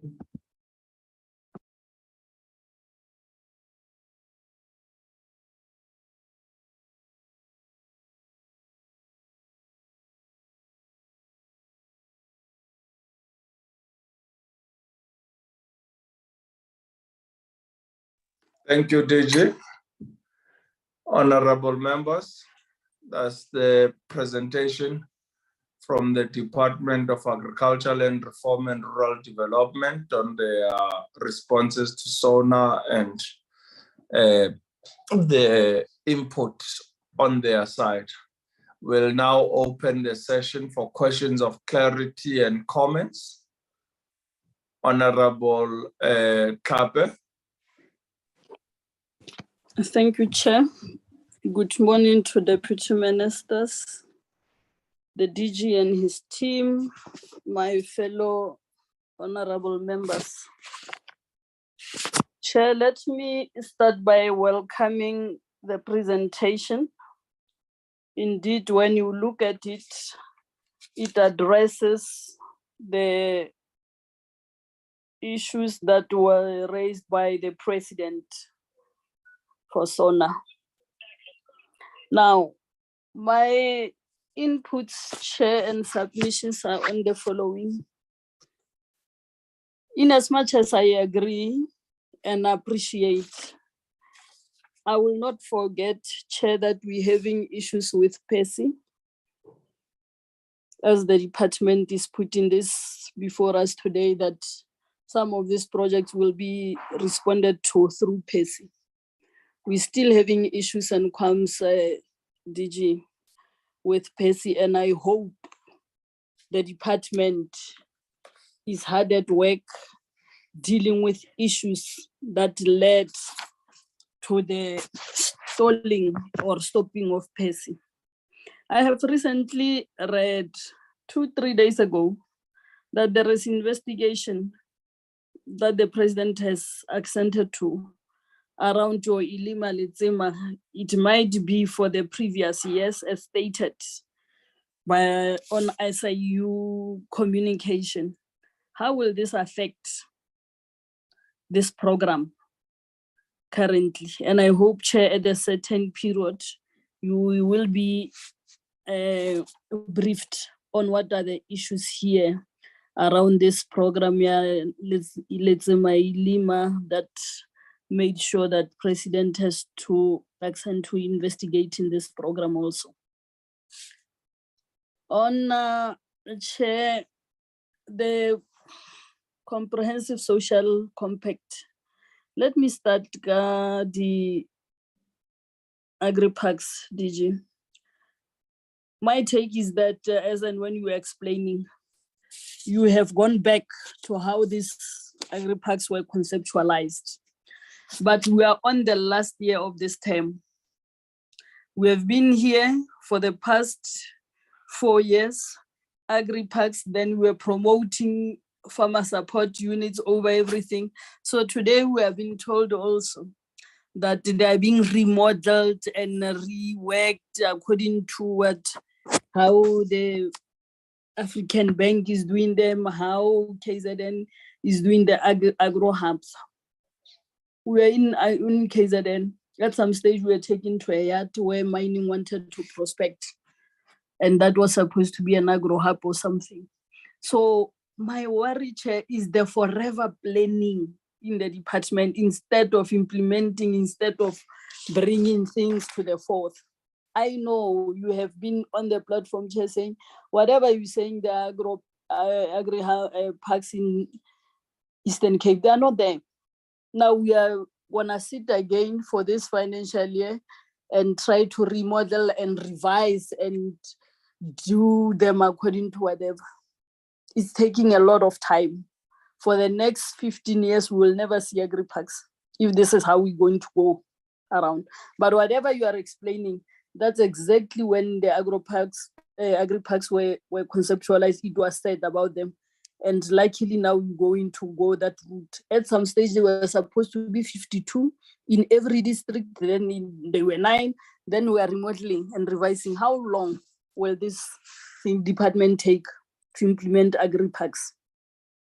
How can the department increase access to blended finance for Black farmers and businesses? And I'm noting with concern the end of March 2024 as deadline. What I know is that your financial year starts in April. why are you taking the deadline to the last quarter of the financial year? Because at least if you brought it nearer, around your October also, we'll be able to intervene. So when it's financial year, it's ended, there's nothing. And we have also been on record about this blended finance accessibility or land bank. What has the department done with it? I also want to understand what are the potential risks and benefits of negotiating new agricultural commodity export protocols with Asia, Middle East, and US, as well as African Continental Free Trade Area. I've noted the concerns about EU, and I'm sitting here and asking myself, after all these things that the committee has been talking to about challenges in phytosanitary programs, now it's coming home. It's hitting home now that even EU is revising their protocols and we are no longer competent or compatible to export there. How are you intending to expand your markets to these other countries? Chair, I have a concern about the master plans, your poultry master plans. Let me start it with, it's with DTIC. And I know for a fact that poultry, if we talk chickens in layman's language, if you're talking to me from my village, the whole poultry, agriculture. But it's like you are piggybacking from another department and you are custodian of this. What will it take you to own this poultry master plan? Or maybe the department was just relaxed and DTIC took it over upon themselves. Because even the poultry farmers, when they knock at your door. They will not go to the DTIC, including those ones by the sugar cane on sugar diversification. They will go to this department, but they are under another department. How do you strengthen your work with DTIC so that hakuna this gray line and you seem like we are cap in hand to them when you want to deal with your issues as custodian agriculture? The cannabis master plan, Chair, I hope the department will help our farmers, your women in rural areas. It has been advocated that rural women in Eastern Cape, this is where they know best. Engage, as like you were saying, you're engaging SAPRA with the HTC levels, but could allow our farmers to grow this hemp and cannabis. And the lucky part is that they don't know the difference. We can plant, it's allowed and everything. One problem, Chair, that I have also picked is that despite the beautiful website that the department has with forms and explanation, when people apply, they don't get responses. I have DG farmers that has applied, and I said to them, I will have to make a point that I take all these things, all your documents, and go to Pretoria and ask where's this unit, just to get responses. You have beautiful websites they showed me, and I read also around that they have paid what is due to you and everything, but no responses after they posted those forms, applying for licenses for these hemps and everything, following, filling the forms to show what they have and how they will comply. Up to today, no responses, including for, let me take this opportunity, by animal identification. I have 2 farmers, young people that has applied, that has paid into Standard Bank. There are no responses. So that should be rectified also. Can we have specifics on your priority 5 and 6? On those farm roads, how many kilometers, where are they, and everything. And on infrastructure development, Chair, I'm hurrying up. It is conspicuous that Northwest and Eastern Cape are not featuring anywhere.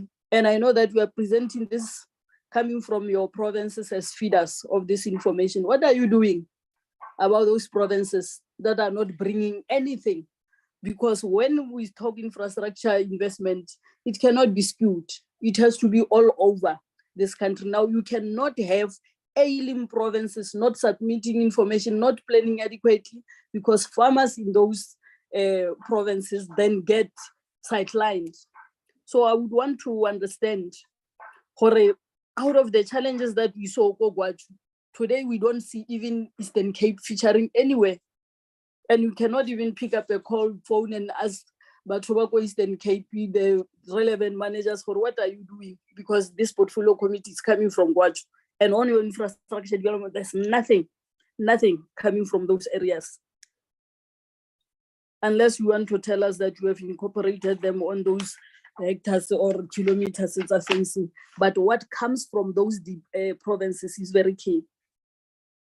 And I hope, Chair, on priority 9, that your annual performance plan will include the recommendations from the report with the Joint Labour Portfolio Committee on farm laborers and tenants. We will be looking up to it to see that all those recommendations under your priority 9 are included. On priority 10, Chair, I'm happy that the DG spoke to issues of women here. It's not only GBV. Our women are subjected to discrimination.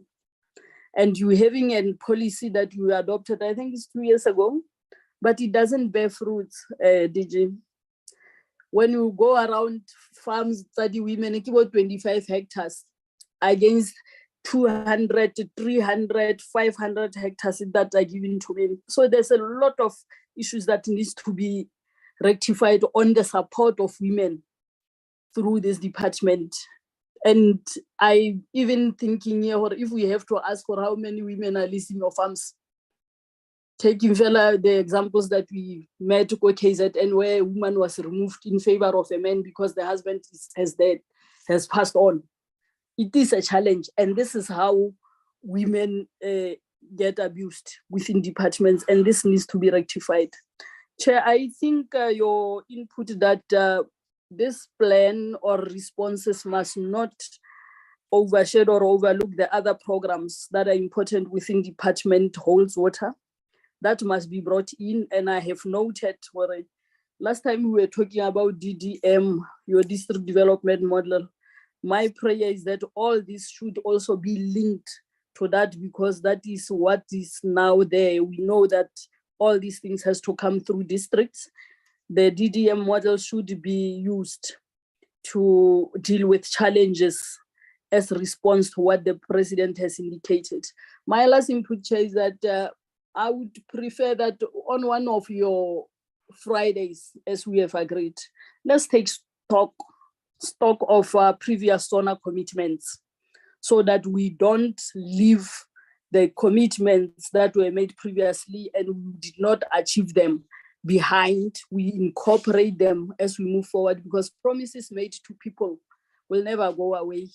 For an example, we had challenges with the hectares of land that has to be redistributed with people that were already in the farms and could not meet targets. So let's go back and take stock. And it will be my submission that one of the Good Fridays, we take stock of previous SONA commitments and how far the department is. Thank you, Chair.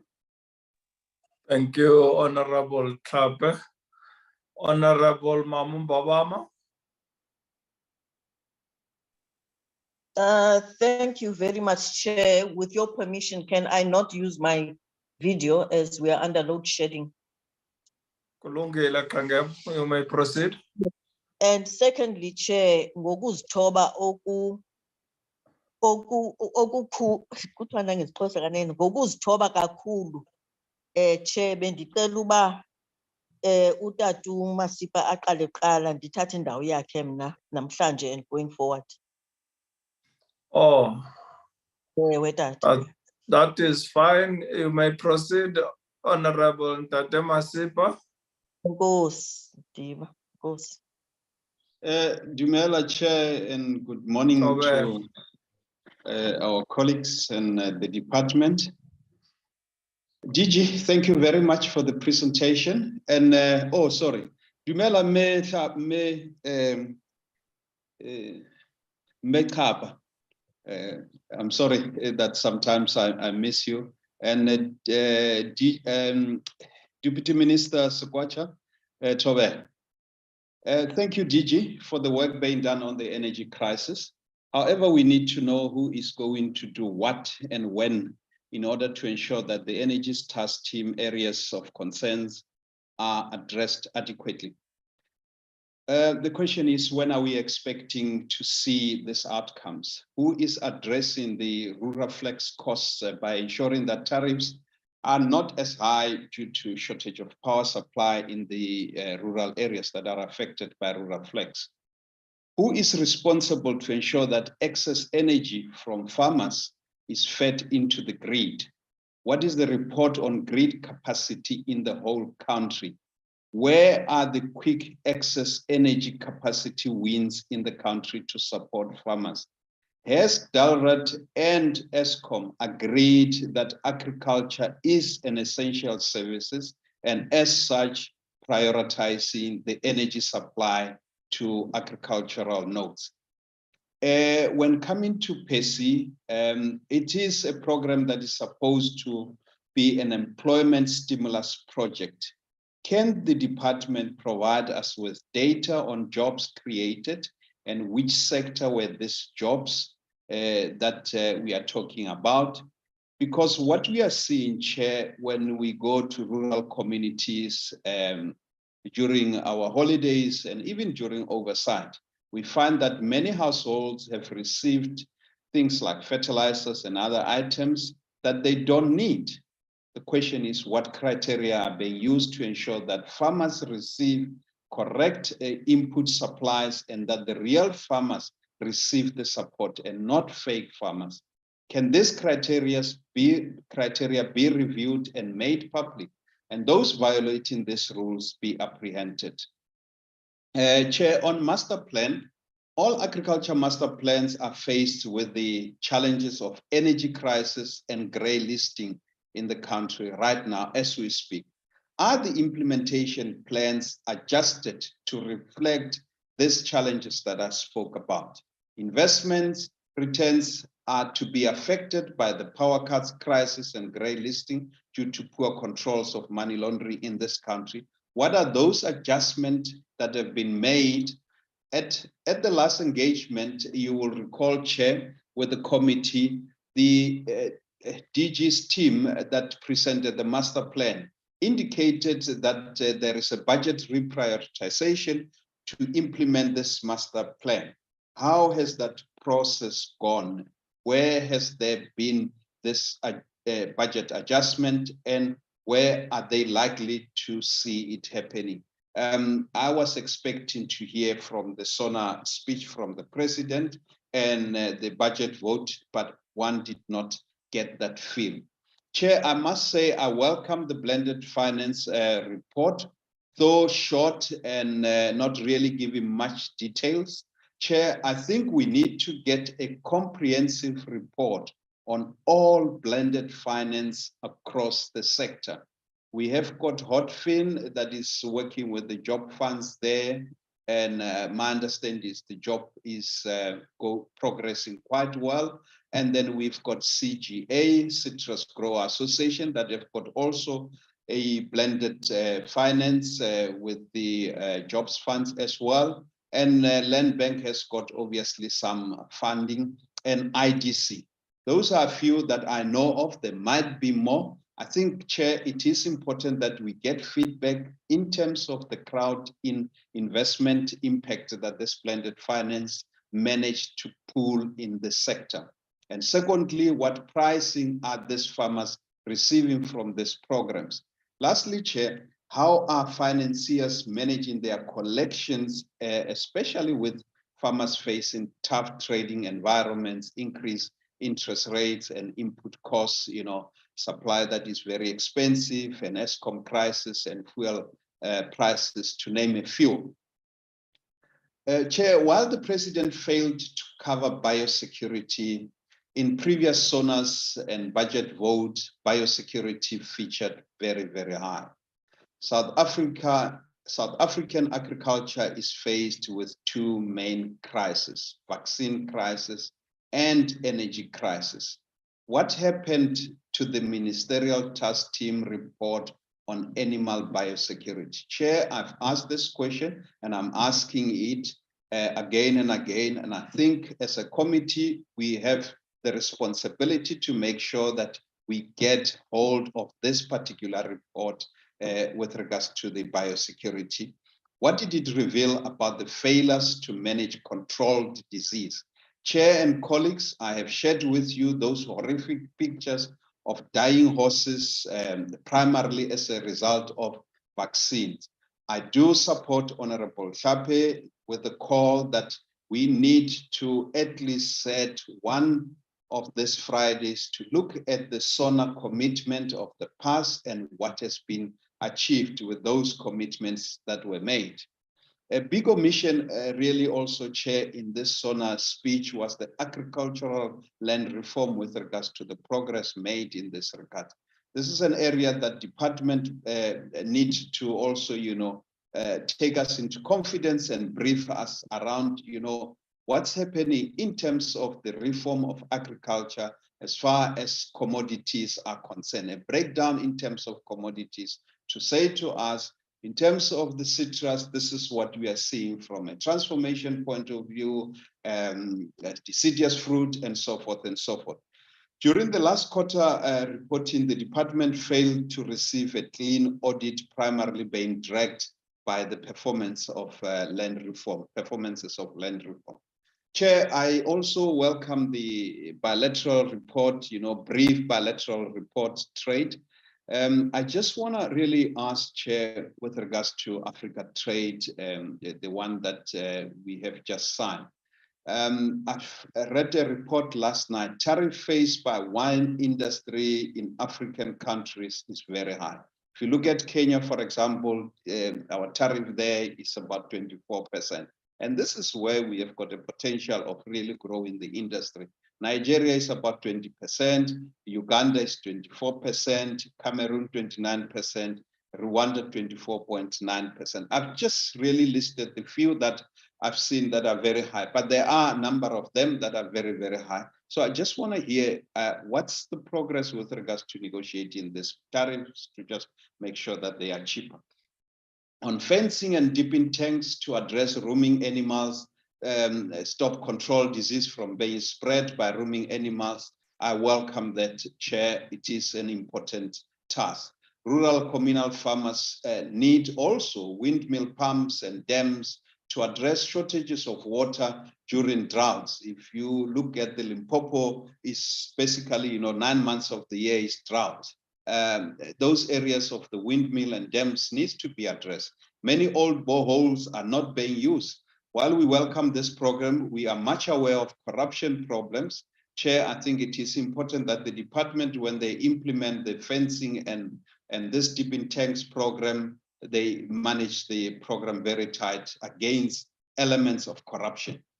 Finally, Chair, with regards to agri-parks, I do agree fully with Honorable Hlape.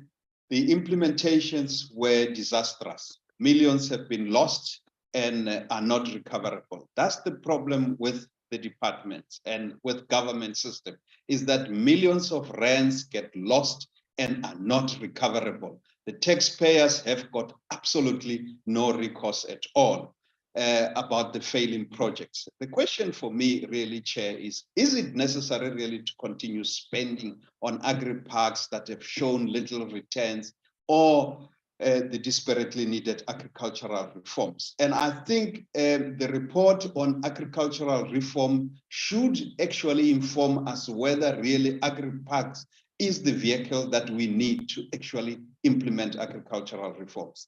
Chair, that's my submission for this presentation. I thank you very much, and thanks to the DG and his team for the work that they are doing.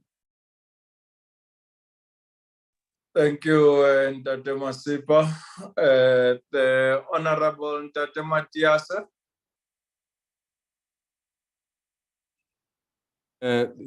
Greetings once more, Honorable Chair, Madiba, Well, let me also greet Deputy Ministers present here and the DG and the senior officials and our colleagues, of course, in your office, the researchers and content advisors and everyone else there. Well, Honorable Chair, we are once more presented with sophistry. And you know what sophistry is? Philosophers call sophistry the use of clever but false arguments with intention to deceive. And this is basically what is contained in last week Friday's presentation as well as today's presentation. I say so because the department, with due respect, and I'm not being personal here, seem to be high on diagnosing the problems and very shallow and low on providing practical solutions. And this is consistent with the regime, the ANC regime. And with the department to limit its presentation on what it refers to as the SONA commitments and hide itself behind a disclaimer of a president who seems not knowing what he is doing, that the SONA was merely about meeting the immediate challenges that the nation faced than to tell what should happen going forward over and above the crisis that is self-made of energy crisis. It's just disappointing, and it confirms our point that the department is high on the diagnosis of the problem rather than to provide solution. Look, we are now almost, let's say, close to 25 years, knowing that at some point that ESCOM capacity to provide electricity will be exceeded, meaning there will be more demand than what ESCOM could supply. And this observation was made as early as 1998. And the ESCOM and the minister then, Penuel Madonna, cautioned that by 2007, since 2007 and 2020 and 2023 today is about 16 years.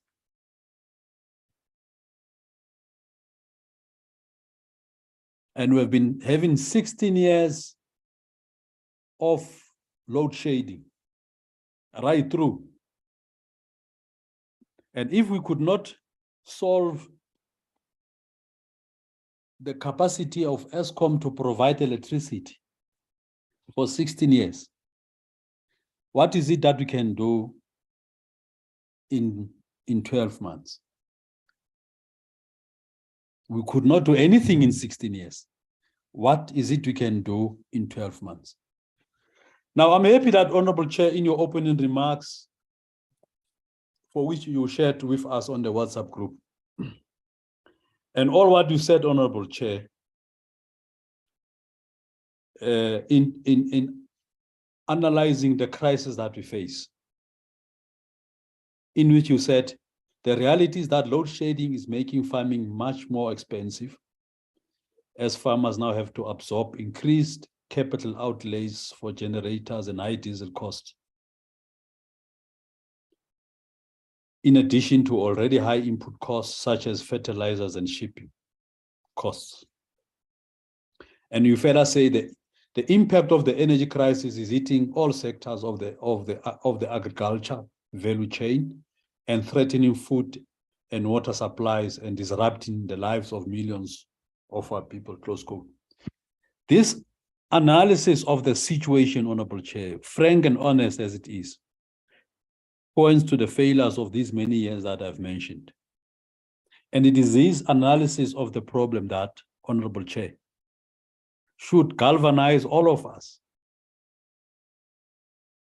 to join the picket lines on the 20th of March. We're a country in crisis. And there's no hope on earth that will soon get out of this crisis. Honorable Chair, the problem of South Africa is not a problem of resources, as many other people have said before me, but it's a problem of leadership, and not just leadership, but visionary leadership. When the Honorable Minister was asked in 2021 whether the country faces food insecurity, she replied that the country doesn't face any food insecurity, nor the country faces food shortage in the foreseeable future. And that was in 2001. 2003, the department and the minister concedes that indeed the crisis of electricity imposes a new reality which had been with us since before the outbreak of the COVID-19. And the reason why we are facing food insecurity or food shortage is because as a country have got no clear-cut strategy as to how to deal with the problem of food insecurity and food shortage. That is incumbent on one point, on the point that instead of becoming, as a country, a producer of food, of agricultural products, of food, we have elected to become a net importer of agricultural products. And all what is contained in the presentation as plans to deal with food insecurity or food shortage, it is just but statements meant at deceiving and making us believe that some people are working on solutions, on programs or interventions to solve our problem. We have to take a bold stand, and that stand is we need to reinvest in our agricultural sector, impose serious tariff and non-tariff measures on imported products, food products, ensure that we subsidize our agricultural sector, especially the small-scale farmers, and ensure that we cultivate a culture of working the land, ensure that every person in the country, whether on the rural or in urban areas, contribute in a culture which must be cultivated of working our small gardens in our backyards. Any open land which is available should be cultivated and be planted. Honorable Chair, just as I conclude, outside Bloemfontein, there is an area called Tabanju, which has got more than 16 trusts. And these are open fields which lay fallow unused. And these trusts are not cultivated. No farming activity or operation is taking place there. Perhaps we have to start in one or all of those trusts around Tabanju and say, what is it that we can do to work the land, cultivate, and set an example of what government could do on land which is not owned by private individuals, but land owned by the state, which lie fallow. Let's start somewhere to feed ourselves and to feed our brothers and sisters in the African country. The whole notion of what is referred to Africa continent free trade zone and trying to cooperate in the inter-regional cooperative interventions and measures is just a talk show which is not going to take us forward. I propose to this meeting, the department must bring in the next meeting going forward practical solutions to this problem. They must tell us what is it that they're intending to do in terms of Africa Continental Free Trade Zone. Practical measures, not just cheap talk. And on the basis of that, assess their performance on what they are practically doing going forward, Honorable Chair. Thank you so much. Thank you, Honorable Tate Matias. The Honorable Treasurer. Thank you, Chairperson. Greetings to you, Chairperson, members of the Portfolio Committee, the Deputy Ministers present in the meeting, the DG and your team, and our support staff, the committee secretaries and researchers and content advisors. Ngiyanibulisa ngale ntsasa. Let me first, Chair, appreciate the presentation by the department. It is detailed in terms of priorities. Zoom in on the first one that I want to start with. On priority 8, I will continue as such, Chair, as per a presentation, so that those taking notes when it comes to comments and questions, they would know where am I referring to. On priority 8, Chair, let me commend the department. Actually, it's very exciting to finally see what we've been complaining about and what we've been suggesting, and is finally something is done about it. On priority 8, the intake of INERSEC, which is the Youth Development and Empowerment Program. We need, Chair, to applaud where it is, where the department is doing good. That is a massive increase from 1,275 to 4,500 intake of young people that will be skilled and trained and educated on this industry. And also, Chair, I want to applaud the department on finally training the youth and placing them to the relevant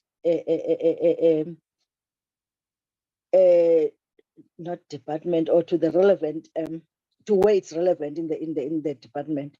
About 309, that is a lot for 1 year, but I believe we can do more. But let me say well done to the officials. I hope to see more of this. Moving forward, Chair. Quick presentation on priority 12. DG mentioned something in strengthening relations with the regional and global partners. Now, Chair, I would like to know,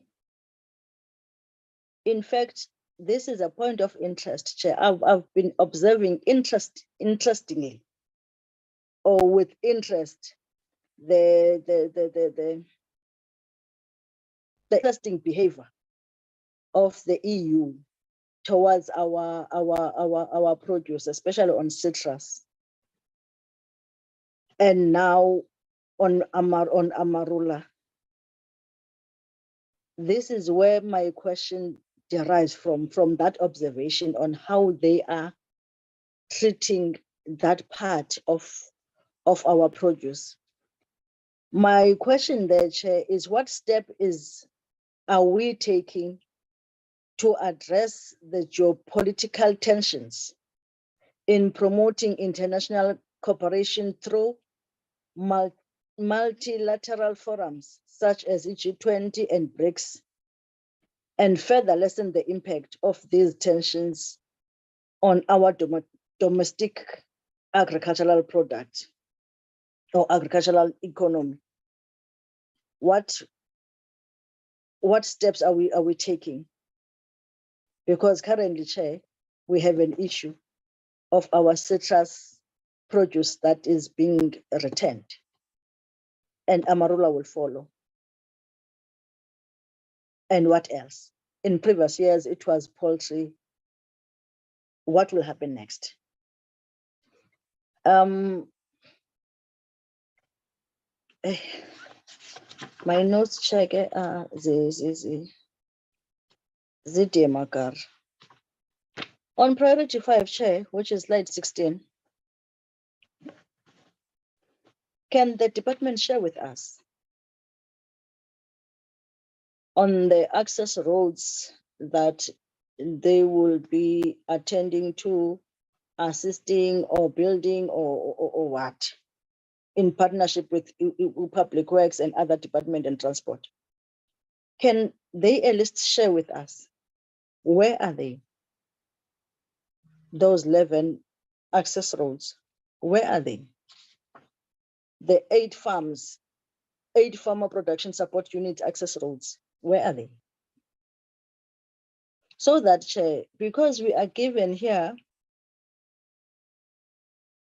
a good picture that this is what we're gonna do. And most of this good picture is really exciting, knowing and understanding the challenges of our farmers. But it does not assist us so that we can implement or we can do our oversight, that what the department said it will do, it's done. We can't be just told, Chair, there are 11 rural access roads. Where? Can we be given a little bit of detail? Ukoti 2M1 and down a Chair, so that we can have a picture and we go and do our oversight there as and when we need to. Again, Chair, let me share my disappointment and my frustration on priority 5, also infrastructure development. Honorable Tlape already stated this. 2 provinces are not featuring. Maybe she understands, but I do not. We have 9 provinces. We can be presented 7. What happened to the 2? If they have not submitted their plans or their requests, nationally, I mean, you do not have plans. You do not have infrastructure investment plans for those provinces. Or maybe they were omitted on the presentation by mistake. I hope so, Chair. On priority 1, Chair, the addressing load shedding, I know it has been presented last week. I'm still hoping, Chair, we would hear how are they going to be monitored, Chair? How are they going to be be monitored? In fact, Chair, maybe let me ask this. What measures can be taken to address potential threats to the proposed solutions between the department and ESCOM and the municipality? How is our department going to monitor and evaluate that district development model? I don't know why that word is not featuring, Chair. It's very much interesting how we get carried away with the new terminology. That is a district development model. Masingabe silikhupha, Chair, lilo injalo.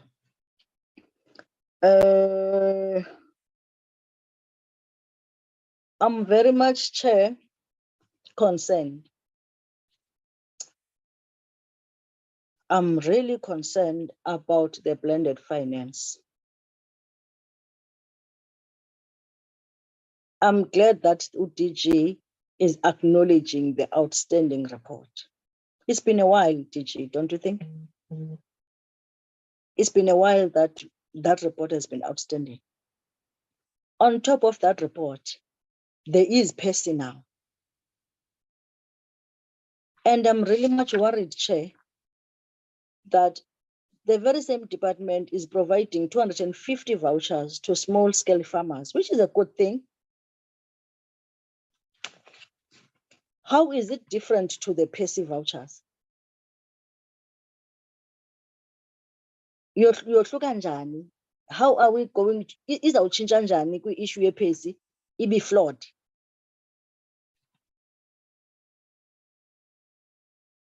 Izakuhluka njani, Chair? We have not yet got responses about the PESI vouchers, especially from provinces, those that we all know here in this meeting. We all know what were the challenges of PESI. But today we are no longer saying it's PESI vouchers, it's other vouchers. Are we using a different system of issuing these new vouchers? Or is it the same? How are we going to avoid the loopholes of the previous ones? The issue of a blended finance, Chair,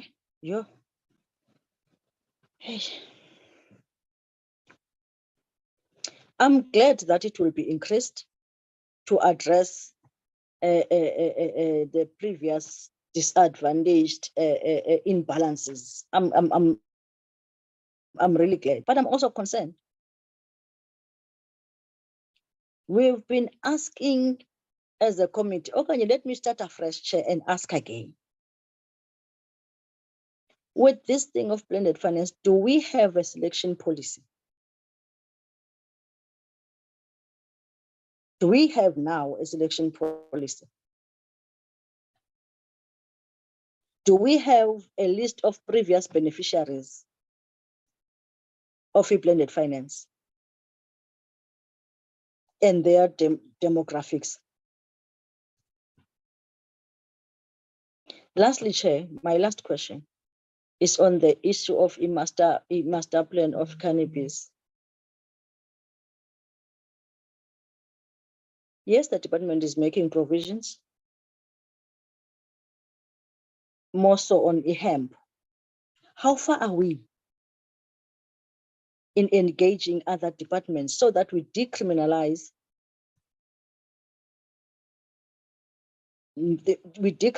manufacturing, distribution, and farming of cannabis? How far are we in engaging other departments to remove the red tapes that are there to be granted license? Asizuyifihla, Chair, into 80, and I am really not apologetic about this. Intsangu bilinywa emampondweni. Akho belungu bahlala emampondweni nje. Ngabantu bakuthi abahlala emampondweni ebebelima intsangu. Ngabantu bakuthi bebanjelwa ukulima intsangu. The very same people that have been practicing and that has been farming intsangu. Today, our own government are saying, no, when it comes to licensing, because you have a criminal charge, you were criminally charged for this, you cannot qualify for licensing.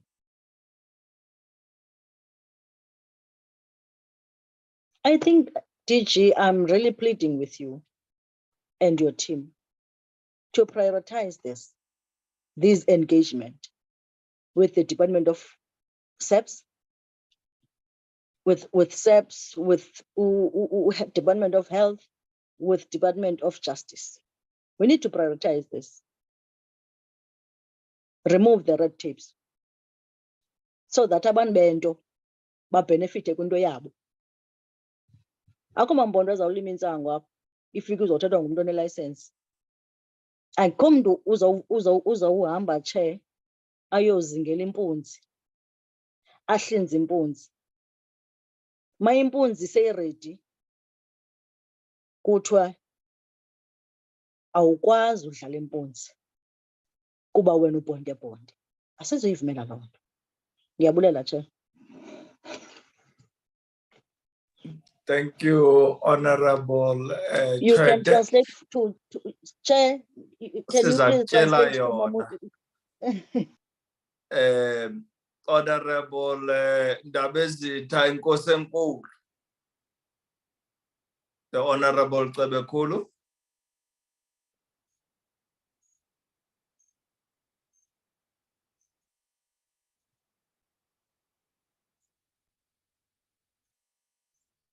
Hlekazi, Nkosi Cebekulu.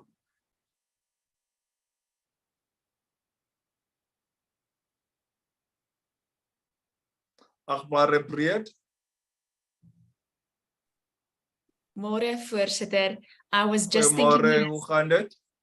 Good, thanks, Chairperson. I just thought you I had forgotten about me. No, I think my traditional head is getting ahead of me today. No, Chairperson, that's all good. No, thank you, Chairperson, for this opportunity. I think a lot has been said.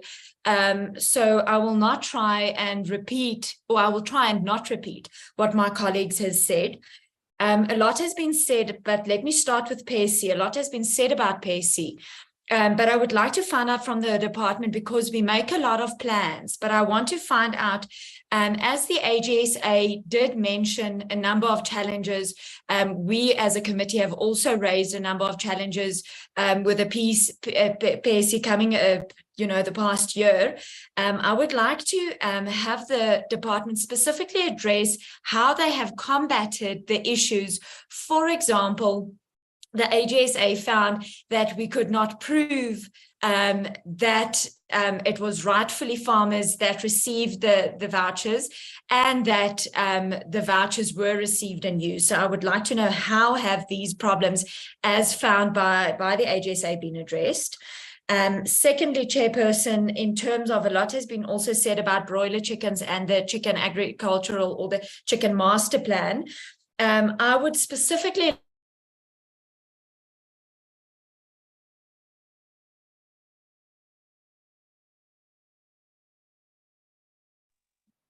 Are you still there, Honorable Priet?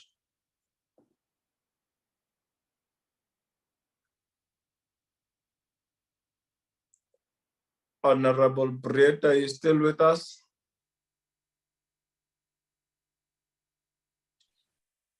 Honorable Priet?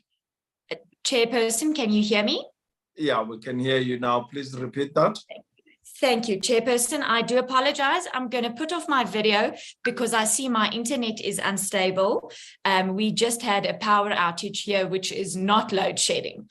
Chairperson, in terms of the chicken master plan, a lot has been said about that, but I would like to know, has Eskom given concrete indication to the department that they see agriculture as important, specifically our, if I can call it that, our chicken industry, because the fact of the matter is we can't afford to lose 100,000 chickens again, as those videos we've seen in the past. So I would like to know that. And then continuing on the load shedding theme, Chairperson, the department has spoken a lot about plans regarding load shedding, and a lot of plans that they are talking and envisioning talking to with Eskom.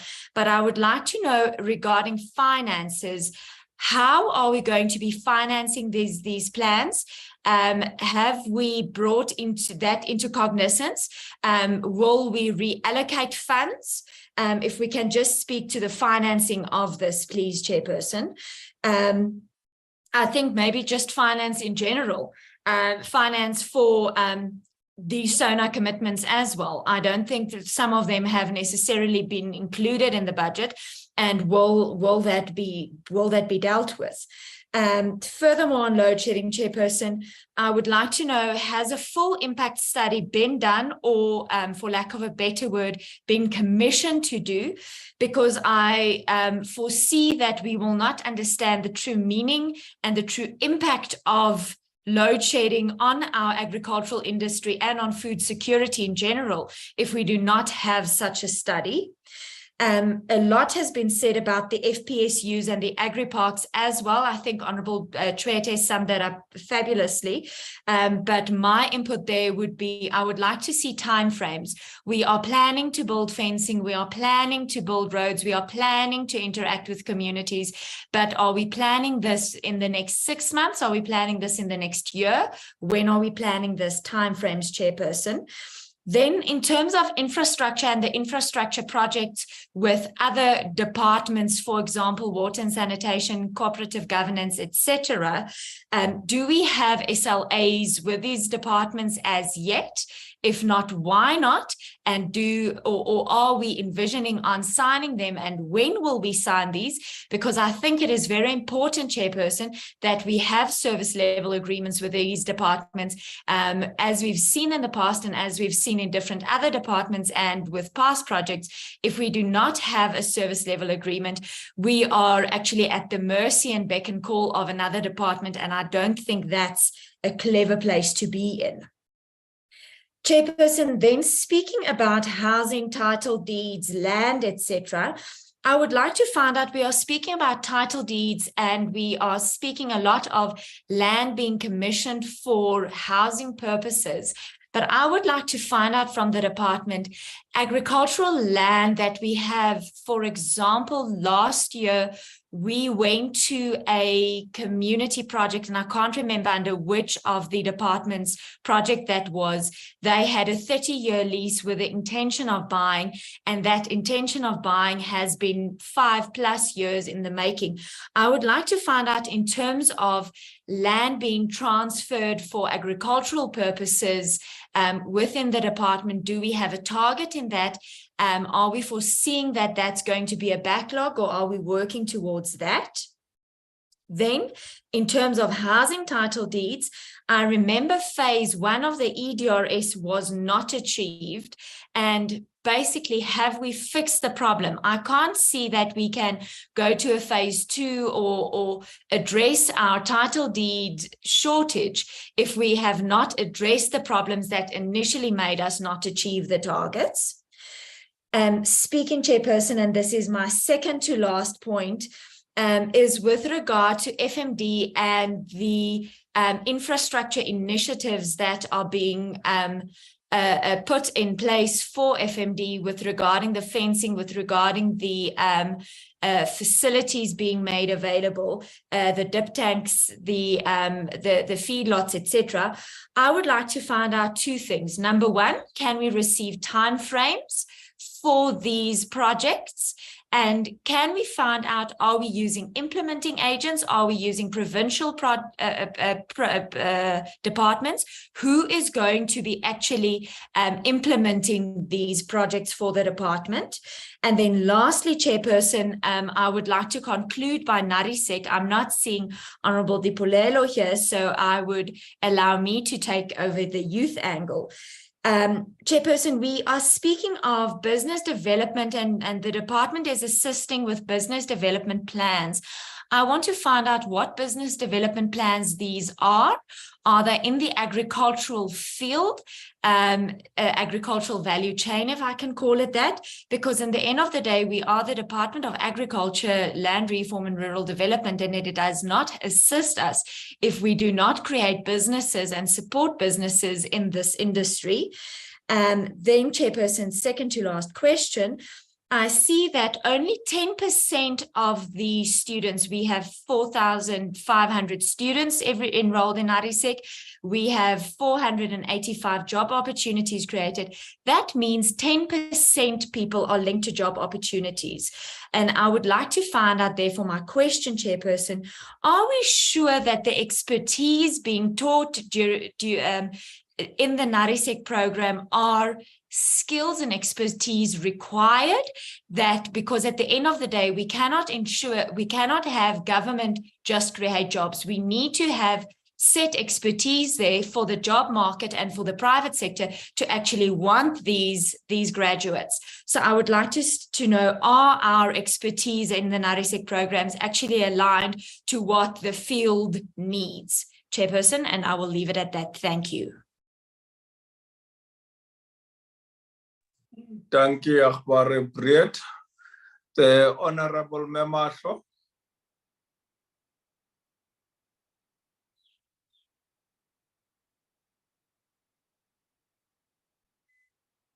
Honorable Memasho.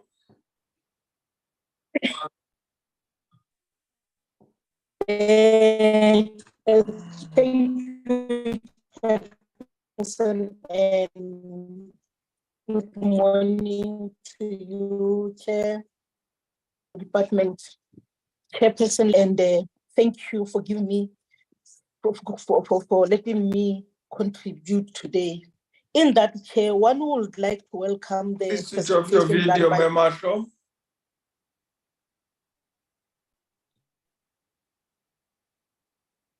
You may proceed. Oh, thank you very much, Chair. I'm sorry about that. Chairperson, one would like to welcome the presentation done by our departments. It was really indeed an eye-open in some of the things. I was listening carefully, though I missed some of the most important information because my network was not too good. But the questions that I'm going to focus on, there are few, because my colleagues have already indeed deal with some of the issues that I thought I was going to ask, but I'm being covered by Metape and then Masipa in some of the things. Chairperson, on priority one of the department, I just wanted to know that what measures can be taken to address potential threats to the proposed solutions that they have. Things like efficiencies and delays in collaboration with ESCOM and our municipal authorities, and how might those be monitored and evaluated over time. That is one thing for sure that one would like to understand. How are they going to deal with the issue of monitoring and evaluation on those negotiations? Chairperson, how might the proposed installation of microgrids and battery containers for the critical load during critical times, such as harvesting, irrigations, and what will be the impact on that producing activities? What will be the impact that the department see? And what will that be manage to address profitability on agricultural customers? And what measures can be taken into to mitigate the negative impacts that can happen during that time? The other question, Chair, is that what additional solutions should the ministerial task team consider to address the pressures points affecting the agricultural sector on electricity supply, and how might those solutions be prioritized and implemented effectively while minimizing the potential efficiencies and delays in collaboration with ESCOM?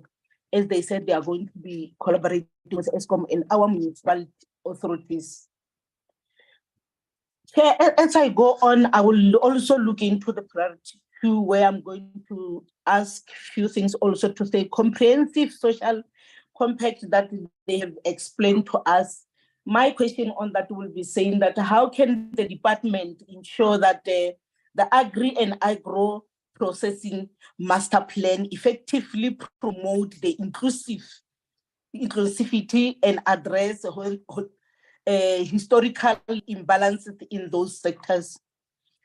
What ways can the department work with the traditional leaders and communities to effectively bring communal land back into production and support program reforms, as it was like that before?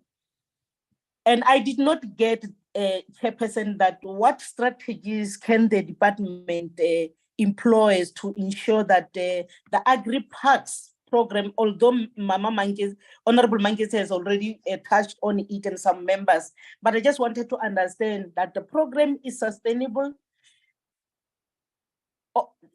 I wanted to understand that what is happening with these agri-parks. Will this program be sustainable? Will it be expanded and supported practically with regards to the farmer production support units and commodity corridors approach, as they used to talk about the corridors in the department? How can the department effectively increase access to blended finance for the Black producers and business that they have, the small business that we have?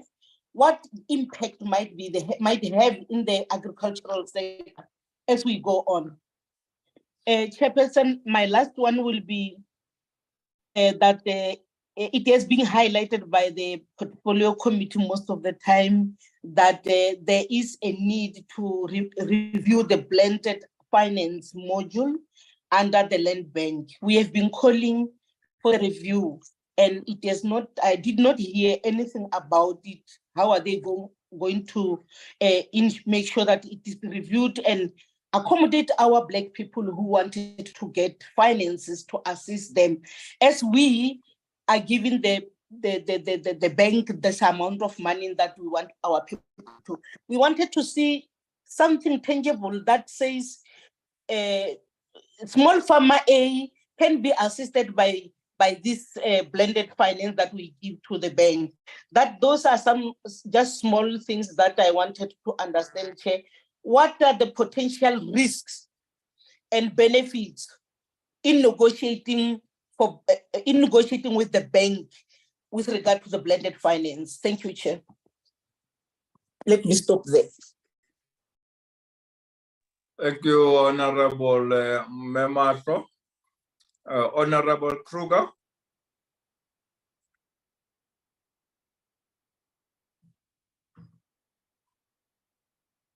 Thank you, Chair. It's always a benefit to sort of speaking last, because then most of your questions are covered. So,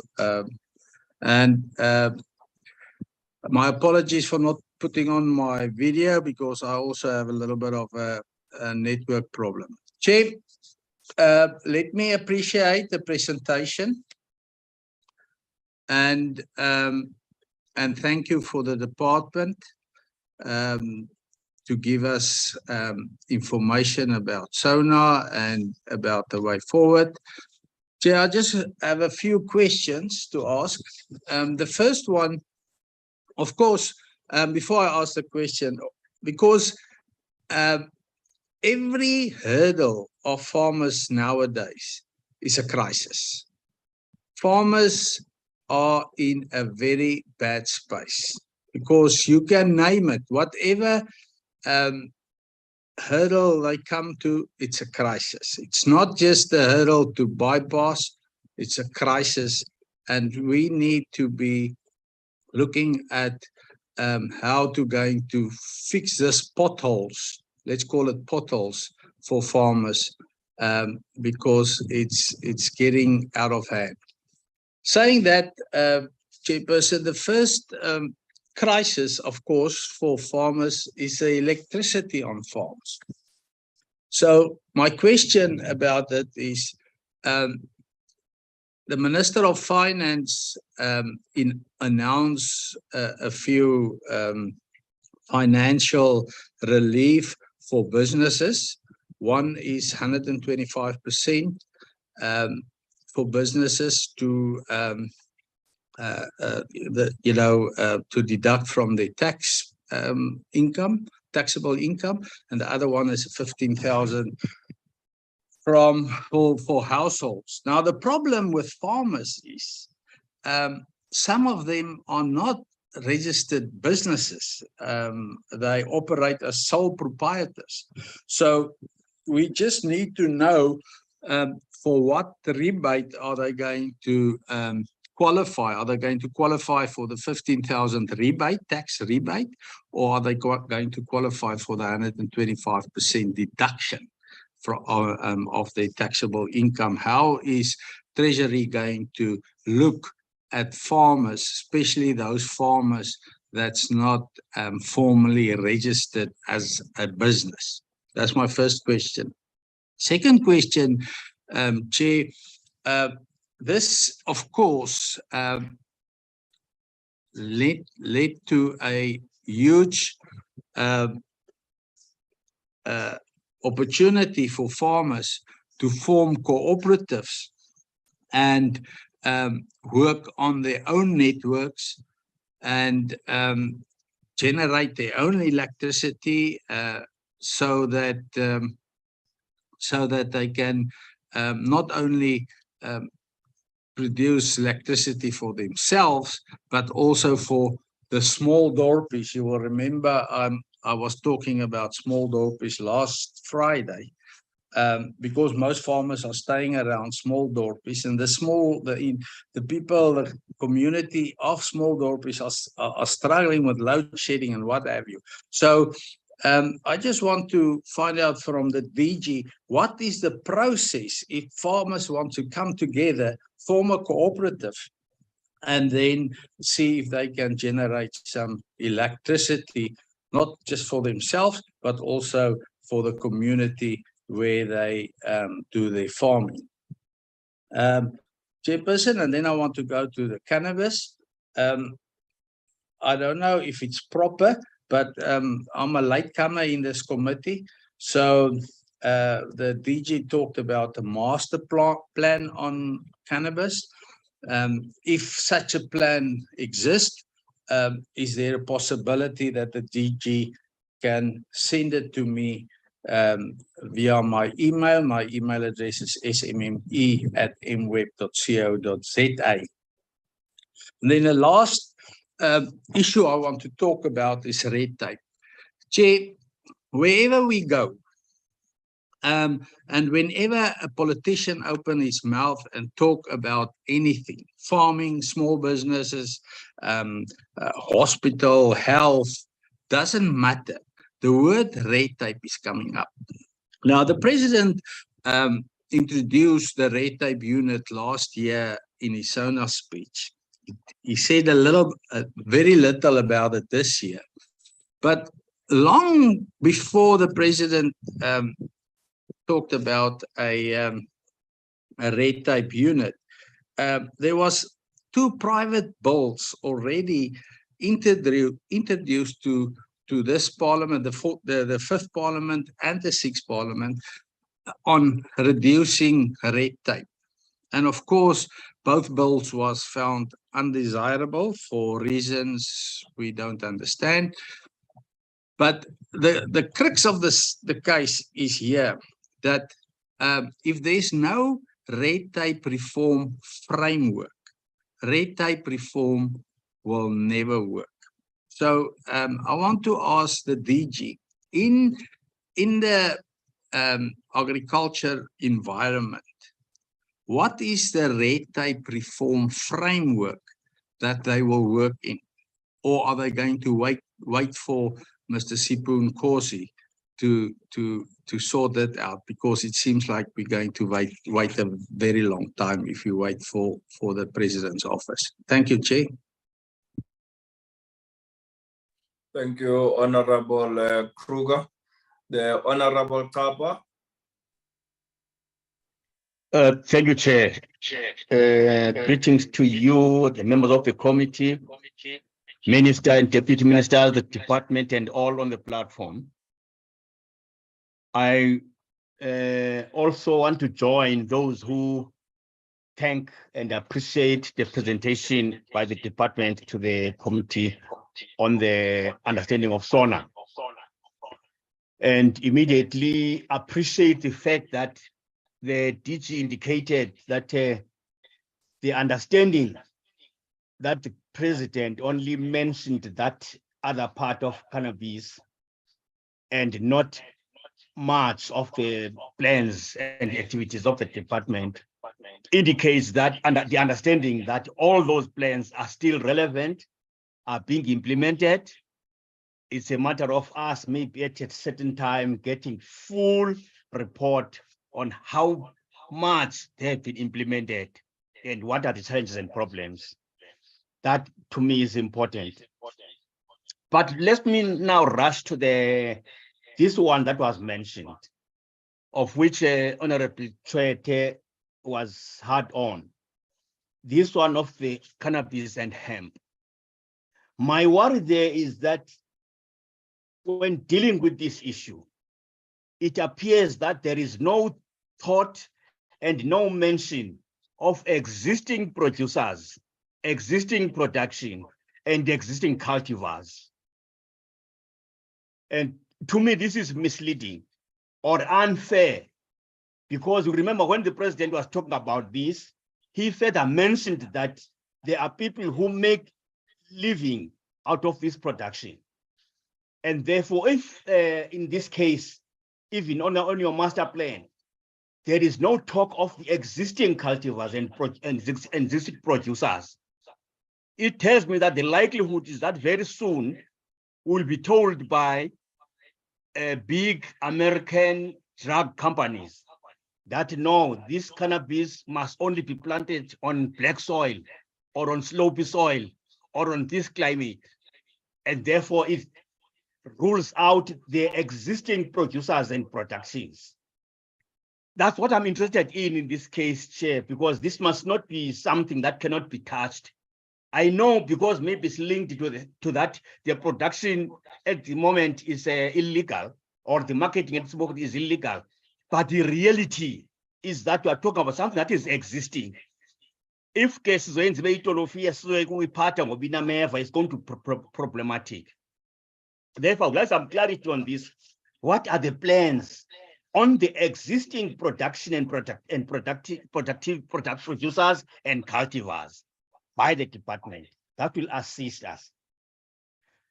On a lot of master plans, Chair, and these agri-parks, I would like and suggest that these should not be like Bible text, something that exists there, which you believe that as it is there, you can live by it. But if to me they are not practicalized here, they don't achieve what is intended, they are intended to. Unless then you tell me that within the time of report, the department will be telling us things that has happened within these master plans, not only the plans now. Chair, there was a part of mention on production, poultry production master plan.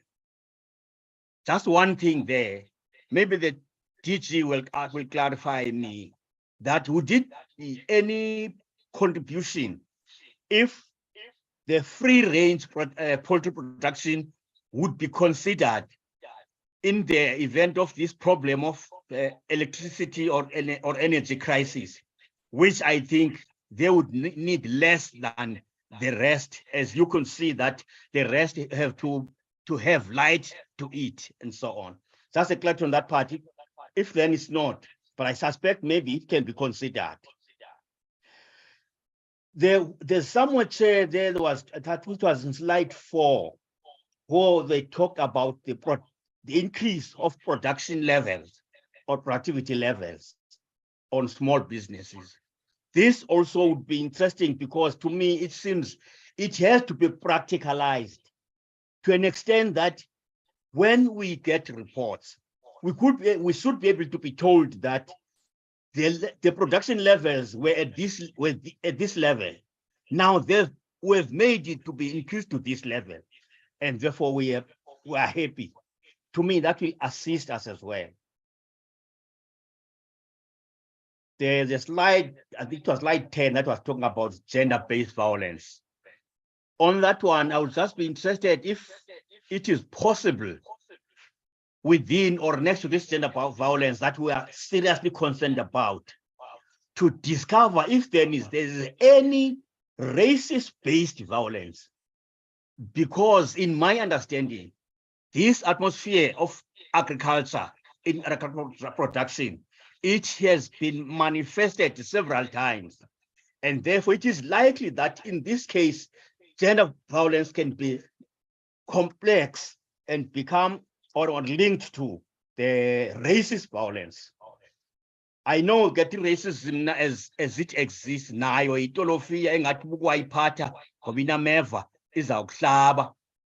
sometimes we don't want to agree that racism exists, especially in those areas, in rural areas, the farms. Therefore, I would suggest that let's see if this racist-based violence is not also complex, or the complexity of the gender-based violence. Lastly, Chair, I'm worried about the fact that the performance of the department, so to me, it doesn't seem to be based on what the society regards as a principle. Abantu in the society, they perform because they fear that if I don't do this, ABCD will happen to me. Or if I do this, ABCD will happen to me. I know that the minister and her deputy ministers, they know that if there's no performance, they do fear that something will happen to them if they don't. But I suspect that in the department, the technocrats and bureaucrats, there's nothing that they fear that if I don't perform, this will happen to me, or this will not happen to me. I'm worried that to me, this becomes a source of poor performance, poor commitment, because there is no way that one becomes committed and own this performance, knowing that if really I don't perform, I do this, I don't do this, ABCD will happen, or ABCD will not happen. As long as this is not personalized or understood by each individual as a performance indicator, to me, it doesn't seem that we will go far. But I don't know what will happen then, because it seems it still go to policies and principles. But this comfort, it will make our officials to always come with presentations and reports that are a routine, which they don't feel that if it doesn't change, it means a lot. To us, it means a lot. I thank you, Chair.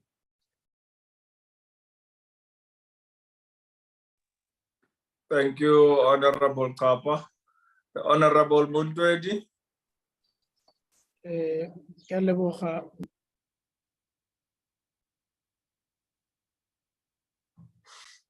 You're muted, Honorable Mundwedi. Oh, Kialeboha Mudlastilo. Chairperson, of the 5, I see that there are 5 SONA pronouncements made by the President in his State of the Nation address, which directly affects the agricultural sector, Chair. And it is worrying, at least according to me, that for the first time, the SONA pronouncements by the President does not actually speak to the issues of where our people are actually waiting for restoration of their pride by returning of the stolen land. Now, it is a fact, Chairperson, that our people are waiting for the return of the land. And our people must be reminded once more that the ANC government has once more sold them out on returning the land, because clearly the issues, land redistribution is not part of the priorities for this 2023, as was announced by the President. Now, when you look into the 2022 SONA, Chairperson, the commitments that the President announced in 2022, in fact, he spoke of addressing unequal land ownership patterns and land hunger amongst small-scale farmers, as I quoted there. And maybe one must just check to say, has this priority in terms of the President's pronouncements in 2022, has this priority actually been achieved? Hence, we don't find it in the 2023 going forward to say that's what must be done. So maybe if we can get an update from the department in terms of how many hectares of land were redistributed in 2022. And then the other thing is how will these new 5 priorities affect priorities that were there before, especially on land redistribution and restoration, because it's not there. Are we going to see little budget being allocated to that program? Because we know that it has always been a very important program of the department where most of the budget were actually allocated towards that particular priority. I think the other issues are the farms that we're going to have access roads on, other members have raised. Let me not speak to that. The other issue that I want to speak to, Chair, is on the transfer of the 14,000 hectares of land, of state land for housing.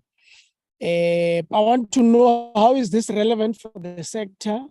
Or are we going to see farm dwellers and farmers benefiting through this program where they should actually be where they're going to live, stay or not? And then again, Chair, still on this, am I audible?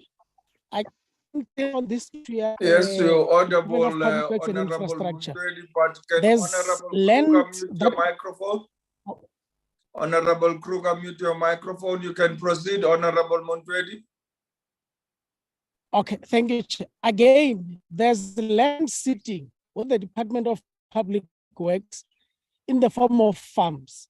Why is your presentation not speaking?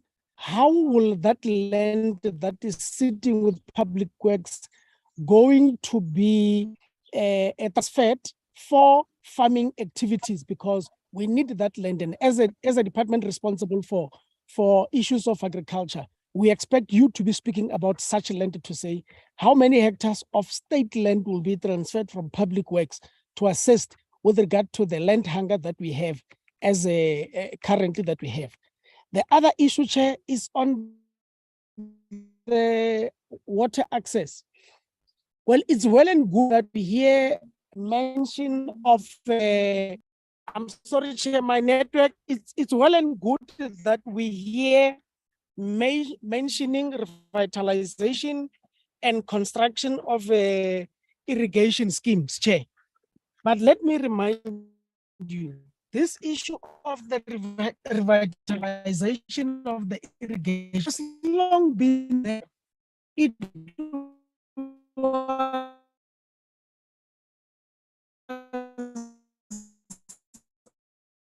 We are losing you, Honorable Mutwedi.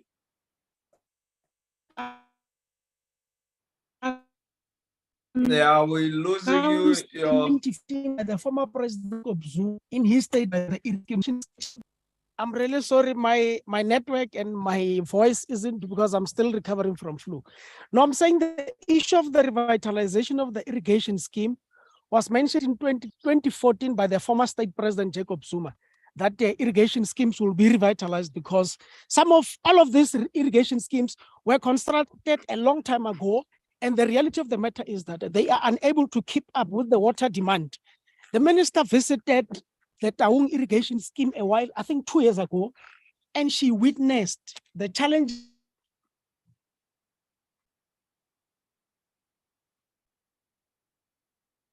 I think we've lost you, Honorable Mutwedi. Are you still on the platform?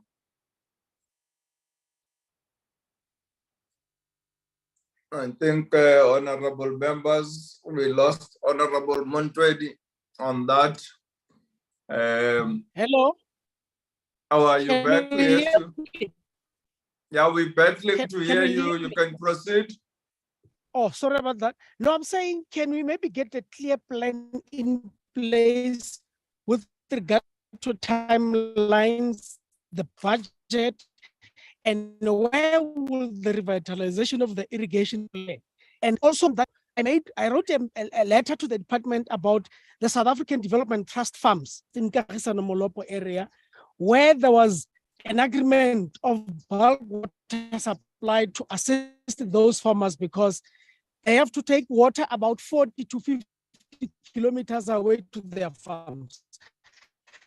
I want to know if will that with regard to access to water. And the last issue, Chair, is that in 2019, when I went into Parliament, we had physical meetings there.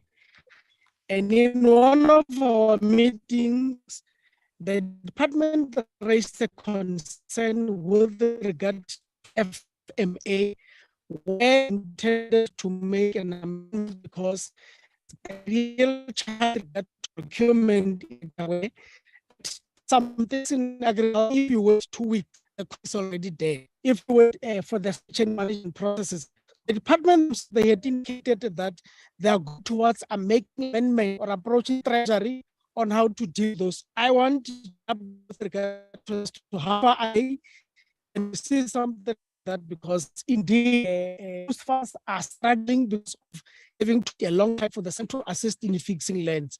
Thank you very much, and I'm really sorry for the network, but it's not under my. Thank you, Honorable Montwedi. Honorable Babama. Thank you very much, Chair, and you will indulge me. I will not be on video. I'd like to greet everybody and just say all protocol observed. I will not be repeating what my colleagues have already raised, Chair. In the interest of time, I agree with quite a lot of what they have said. I also welcome the presentation of the department, which is very comprehensive, although considering their track record for implementation, I'm not too sure that they will be able to make it in the time that, in the year, but I will really be looking forward to them being able to go through all 12 priorities during the financial year. I also welcome their cooperation with other departments, as an example, the Department of Water and Sanitation. And also I welcome their cooperation with the Department of Transport with the rail infrastructure in terms of the fruit and vegetable cargo being taken away from the roads to the rail. Although again, when looking at the time limits, I am not sure whether, the department will be able to come to the party with a proper rail infrastructure, because we know that that has been damaged over the 30 years that government has been in power. I am hoping that they will be able to do that. Chair, in terms of the revitalization of the irrigation schemes, I would just like to ask the department to tell us whether they have included Ngocha in the Eastern Cape as one of the irrigation schemes that will be revitalized. I was staying in the old Transkei when Ngocha was one of the irrigation schemes that were working, and it was a very, very, very viable irrigation scheme, especially for the people around that area in St. Mark's. It was one of the irrigation schemes that we looked up to in the Eastern Cape, and it was very viable. So I would really like to hear that they have included it for revitalization. In terms of title deeds for houses, I know that the department spoke mostly about the deeds office and the registration, but what about title deeds for emerging farmers? Because really that is one of the crises that we have, where emerging farmers do not have titles to the land. And I am wondering whether the department has put that in their plans to actually give out title deeds to people who are leasing government land. That is what is important for us to go forward. and resolve that crisis. I was really worried that the Cyril Ramaphosa, our president, did not talk to anything regarding redistribution, restitution, or even tenure reform in this year's SONA. And I'm wondering what the department is planning to do around that very, very important leg of land reform. And just the last point, Chair, that I'd like to talk to is around NERISEC. I would just like the department to explain what has happened around the appointment of officials in the Free State, the Northern Cape, and I know more detail around the one in the Eastern Cape, where a certain gentleman, Mr. Lubabalo Makapela, has been officially appointed to be the director in the Eastern Cape for NERISEC. Although he was not shortlisted, there seems to be a bit of corruption there, if according to the newspapers, and if the department can just clarify what is happening around that. And then lastly, Chair, I would really appreciate it if the department, knowing that we are supposed to be doing oversight on everything that they do, if they can be proactive and say to us, you know, they have completed a certain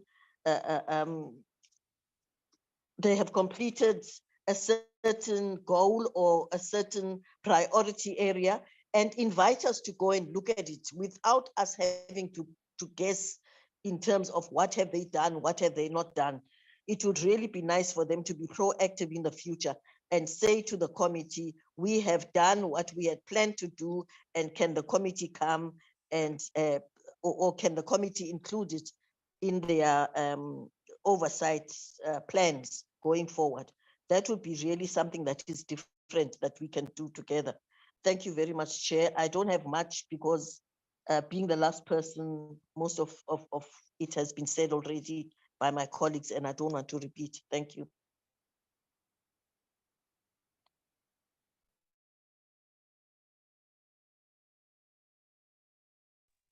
Ligqibile impondomise.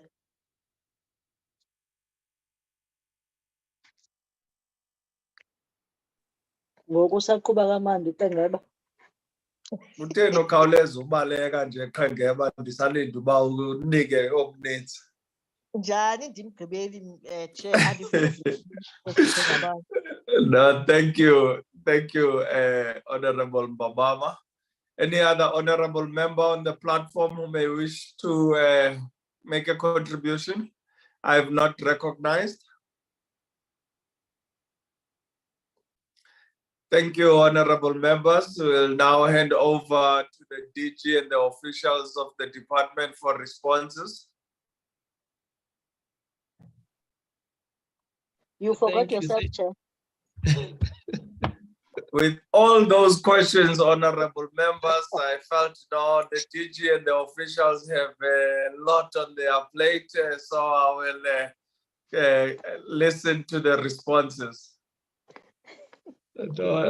No, thank you very much, Chair. I think that there were quite a lot of inputs that were made by the honorable members. Sorry, I had to throw in another device because there is a possibility of being kicked out. So I used two devices just to ensure that if I get locked out in one, I still have got another to maintain. Chairperson, let me just welcome really the inputs that you are having and paraphrase this by indicating that in our engagements with this portfolio committee, we are really enriched in terms of the inputs that have come. And I think in our consideration of our APPs, we will also go deeper into areas that the PC had highlighted, and my colleagues equally challenged in terms of the inputs that we have had today.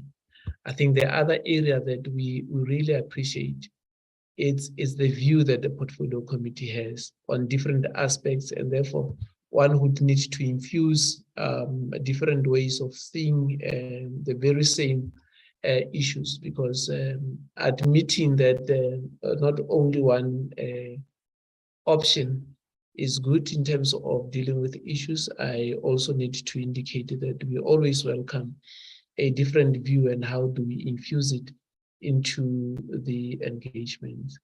I took with a lot of I wouldn't say what Honorable Matthias was saying, maybe it's not targeting any individual. I think I need to correct that from a departmental point of view, when we are taken through by what the portfolio committee is looking at, there is no level of animosity or feeling that there is an attack on the department. We think everything that is being said here is meant to build the department to move into a new trajectory that would be made to deliver. But what I think is the issue that he has raised around sophistry and how Honorable Matthias would like to reflect on it. To say our view has always been to have an honest discussion, an honest reflection on the issues that are currently plaguing the country and devising solutions for that.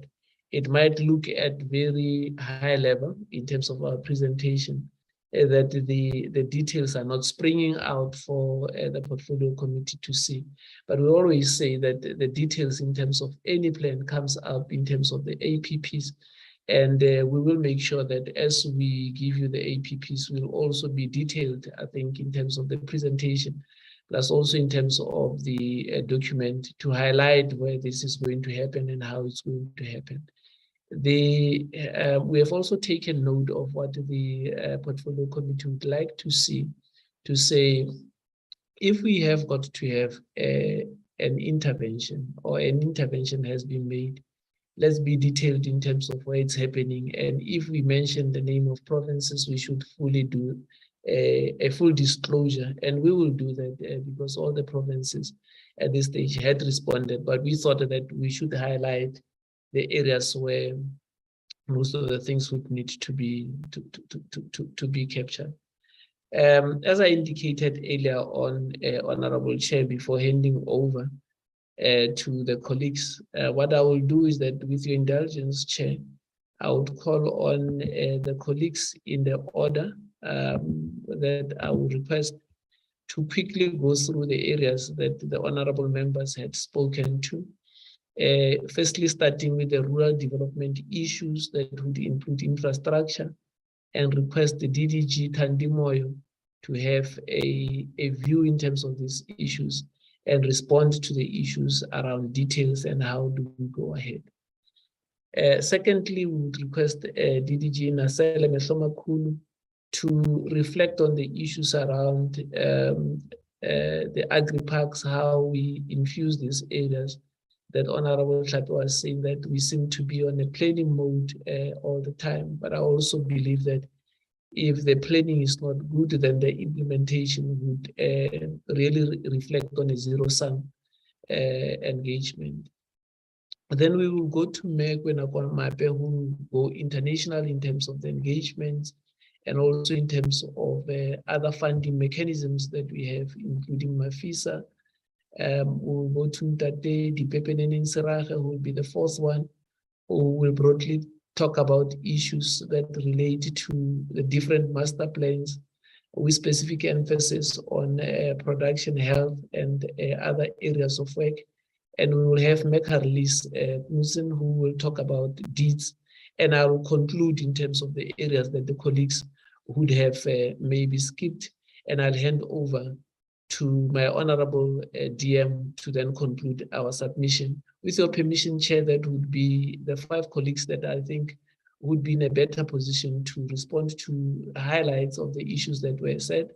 In the meantime, where there are issues that the colleagues may not respond to, I'll try and respond to them. If not, Chair, we committed that we will also send written submission to your good offices. Thank you very much, Honorable Chair. Thank you. You may proceed, officials.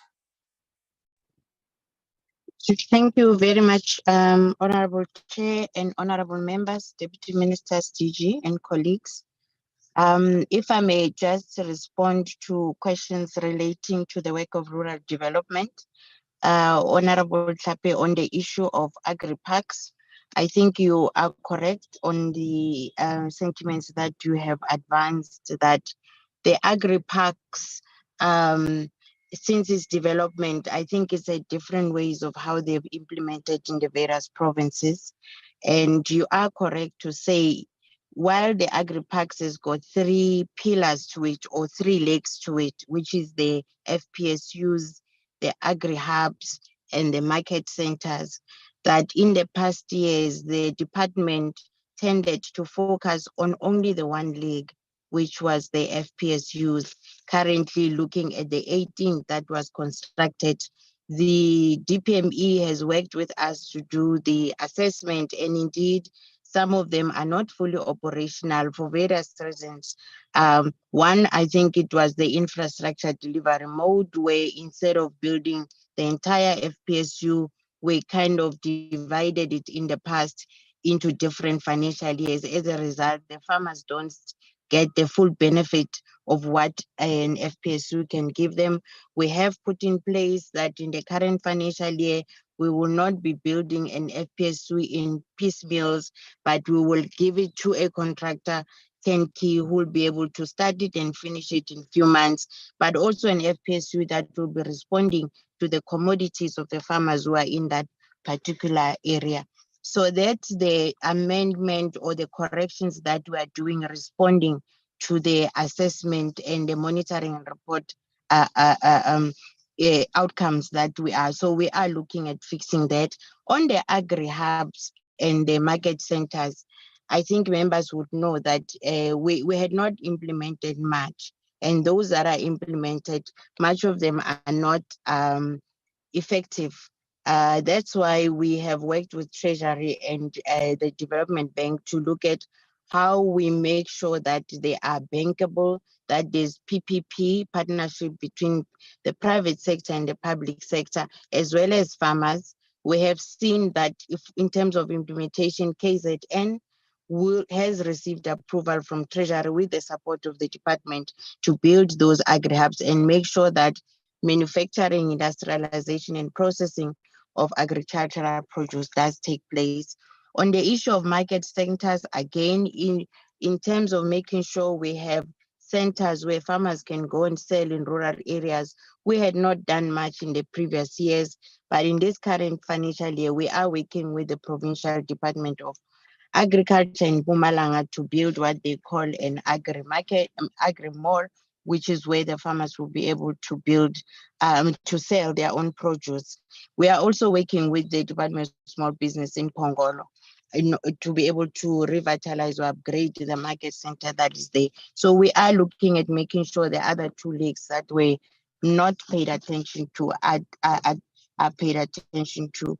In terms of the infrastructure projects, just to say to members that what was presented is an extract of really of what we are planning to do in the current financial year.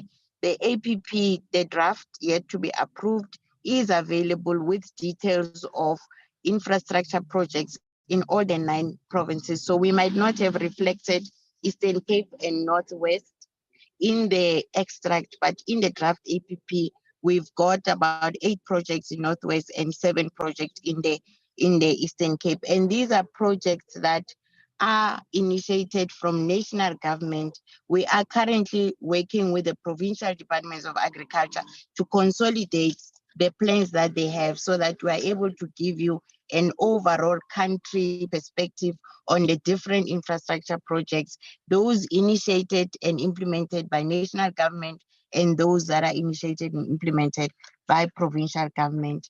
I can confirm, Honorable Member Tlape, that Guachu, the 8-kilometer access roads that was picked up when the members who did their site visit is on the plan. We might not have reflected it in this. The draft plan is available in the APP, as DG has mentioned.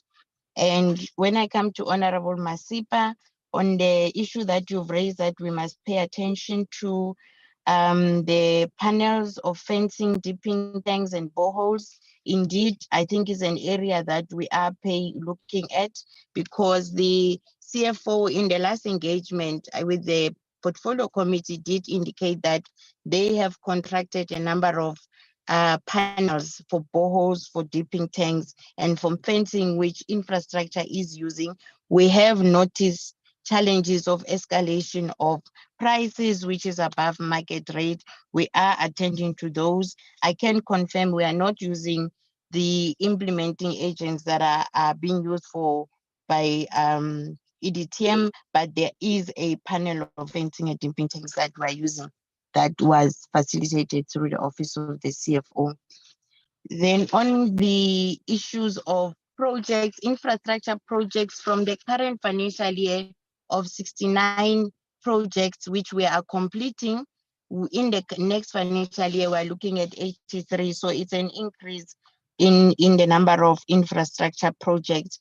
I also should say that rural development is a concurrent mandate with the provincial government. We are embarking on this infrastructure because we have seen a gap, but we have to, by my constitution, work with the Department of Roads and Transport because they are mandated for this role.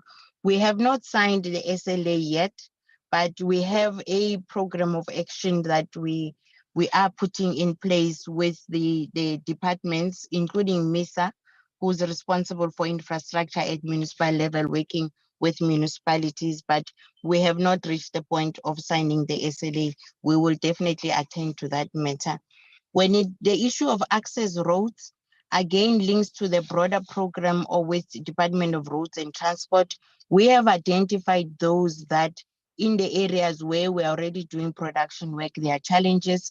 We have had engagement and agreement with Sandra that we will use their own app for communities in rural areas to be able to report these roads to us, and we will then pull it up from their report and work with the provincial departments and municipalities to address these rural access roads, understanding that we work within the mandate that is being led by Department of Transport. There was an issue around NARISEC of the number. Thank you, Honorable Tswete. And we had planned to have 1,275, and with the guidance from our political principal was to move it to 4,500. So the number that you see of placement and partnership that has been confirmed relates to the initial number of 1,275. It is when a few weeks ago we informed that we should be looking at increasing. We have worked the plans. We now have the plans. What we are doing now is to engage the private sector, to engage departments to make sure that these new cohorts of NARISEC youth, which we will still be advertising for in the next few weeks, are linked to job. By the time that they start their training, we can get partners. I should say to members that we are struggling in the area of making sure that every single NARISEC young person is linked to a job, particularly because I think we are working with YES and the employment team in the Department of Labor to make sure that the private sector is able to commit to take up some youth. Clicks has committed, Ford has committed, and there's AMPAS that is committed. So we are signing MOU with various stakeholders. We will appreciate if members of the portfolio committee could also assist us where they are able to be ambassadors of this project to link us to those private sector. In terms of the agriculture and agro-processing master plan, yes, we are working with AgriSeta and NAMAC, who are leading the skills development of agriculture and agro-processing. The intake of this current financial year will squarely be looking at the priorities of commodities in the agriculture agro-processing master plan. I also need to indicate that we are not only looking at agriculture, because rural development is cross-sectoral. We are prioritizing agriculture because it's the driver of rural economy. However, we are looking at other skills that around construction, around hospitality, around ICT and digitization. It's all other critical skills identified by the Department of Labor and Employment that the economy requires. In terms of infrastructure for FMD, I just needed to indicate again that the draft APP will give you a detailed per district, per municipalities, where we are working with the Provincial Department of Agriculture to make sure that we have the FMD related infrastructure. When you do get the report on the current financial year, you will see the work that we have done in the current financial year responding to FMD and a continuation that we will be doing in the financial year that we are getting into. DG, you let me know if I've left anything. Maybe I can leave it there. Over to you. Thank you. Thank you very much, Memorio. Chair, with your permission, let me just repeat so that I don't interfere with the process of the chair. Ntate Mehlomakulu, Mme Komape, Ntate Serage, Mme Knudsen, in that order. Thank you very much, DG, for affording me a chance to respond to some few pointers that you wish that I must talk to. And I also wish to greet the chairperson and the members of the portfolio committee. Chair, on my end, DG Moyo spoke on the agri-parks. So on my end, I will tackle two areas. One is on the blended funding scheme, and followed by the Presidential Employment Stimulus Initiative. On the PFS, Chair, one would start by saying towards the end of September last year, we were requested to submit a progress report on the blended funding scheme. At that time, it was, excuse me, it was requested under the various financing instruments that the department has to provide support to producers. And that report was tabled. I would also wish, Chair, given the nature and the number of questions raised on the blended funding scheme, that if the committee so wishes, we are more than happy to come and table a report in that regard. There were a specific question though, like do we have the beneficiaries that we have? And the answer is yes, we do. Per province, the type of commodity they are involved in, and the amount that has been advanced to them. Then there was also a question to say, how is this program actually attracting and crowding in the private sector investment? The 400 million that we dispersed through IDC, one of the two partners currently we are working with on the program together with the Land Bank, but on the IDC one, the current report is that we processed 352 million rand in form of a grant.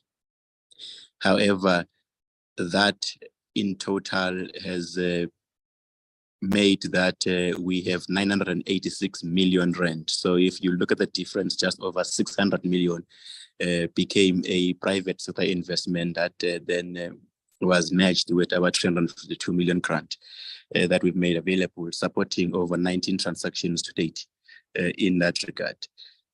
Same with the Land Bank.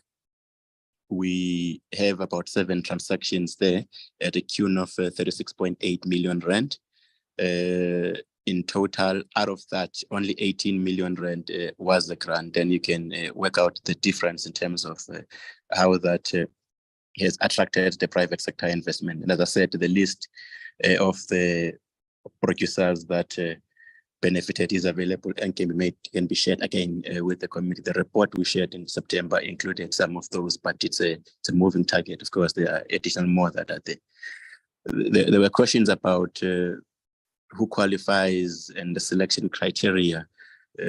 Chair, that's why one wishes perhaps if we provide a detailed presentation, all these can be cleared, but just in response, because it's asked today, one can come and say we're focusing on the Black-owned and managed farming enterprises that are at a commercial viability, prioritizing the agriculture and agro processing master plan commodities as outlined, aquaculture and forestry. We're looking at joint ventures as well, and we have percentage sharing in that regard in terms of how those will be looked at. The enterprises that are showing at least a 10% farm worker profile in terms of that business are given a priority. Of course, our designated groups, your youth, women, people living with disabilities, and military veterans are also made to be considered. There are, of course, disqualifying criteria that are there. In the interest of time, won't go through those, DG, but can again be made available. But among other qualifying criteria, we're looking at this blended funding scheme, because members must recall that it's on the angle of a commercialization of our sector. We therefore have to look at the sustainability element of the enterprise coming. There is a due diligence that has to be done to look at the viability of the business, the scale of enterprises, because we've got 3 different categories we look at here. The types, as I said, including the greenfield and brownfields. We look at the transformation agenda that we so unapologetically persuading, and of course the developmental objective of the state as you look at the job creation, your exports, and the expansion in capacity and related. Chair, we also look at the equity and the transformation, as I said, and the inclusivity of what we want to have in our sector. Again, some of these directly linked to our master plan. We do look at the issue of the food security, the markets, and the sustainability element.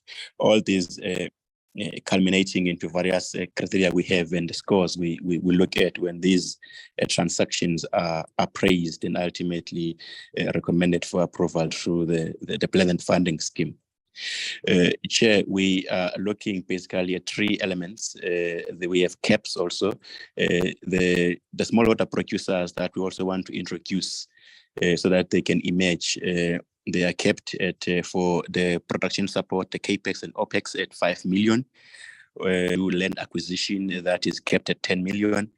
Then the middle scale commercial producers, we have a cap of 10 million in terms of their production support, but up to 20 million should they wish to acquire land privately on their own through the scheme. And the large scale commercial producers, we have a 40 million cap there on the production support and the land acquisition at 50 million, and we're also introducing insurance at about 6% of that, which is invested in the fund.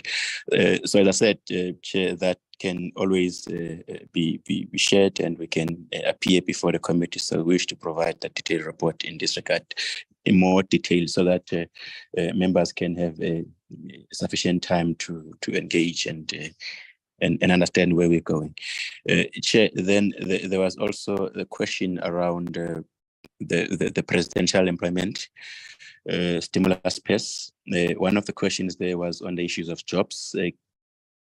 And given the scale of investment we make on this vulnerable household producers, the intention here is a direct translation of a beneficiary to say it's a self-employment creation kind of an initiative that don't lose what you are currently involved in or wish to be involved in with the available piece of land you have in your backyard. So it doesn't in a massive way directly yield multiple job creation outside the person that receives. Looking at a quantum that we are pumping into the program itself. And therefore, the direct answer there is the number of beneficiaries that are there, then there is that direct correlation to how many jobs then get created. The other point raised was around how we're dealing with the AG findings that we bettered as we were implementing the program in the previous financial years. And there we have remodeled because the main issue was, as members correctly pointed out, the question of verification that the recipient of the production inputs actually did receive. So we're looking at now a delivery mechanism where using our recently appointed agricultural assistant practitioners, extension personnel, and the staff we have, that at a predetermined delivery points, farmers will be congregating at that area, signing for their invoicings, receiving their production inputs with us as officials present, and also confirming that, and immediately putting those through the system, so that as and when the AG wishes to know whether did Mehlomakulu receive these inputs, Mehlomakulu signed that invoice that listed the items Mehlomakulu received, and that is filed, and AG will therefore be in a position to receive that happy letter that is there. And that is how we are addressing that issue, and we so that we close and we don't have that repeating moving forward. The last point, without taking too much time, on the planned funding scheme was accessibility of the fund itself and at the land bank. I think I've already mentioned that it's not only land bank at this stage, it also is the IDC, but also engagements with the BASA affiliated Big Four banks are also at an advanced stage to broaden the net and therefore accessibility, so that we have all other commercial financing institutions available. Looking also at the commodity groups that we have that are also providing support, so that can then be brought in, and more farmers are gaining access to the fund. I will pause there, DG, and if there are any questions that I left, I'm happy to come back and clarify those. For now, I then hand over back to you. Thank you. Thank you very much, DG, and good afternoon to the chairperson of the portfolio committee, to the members as well. As the DG has indicated, I'll be touching on the issues of international trade and relations.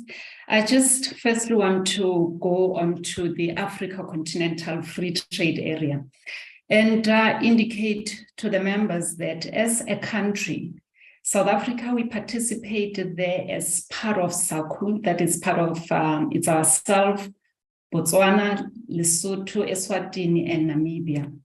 So how do we tackle the negotiations within the trade area?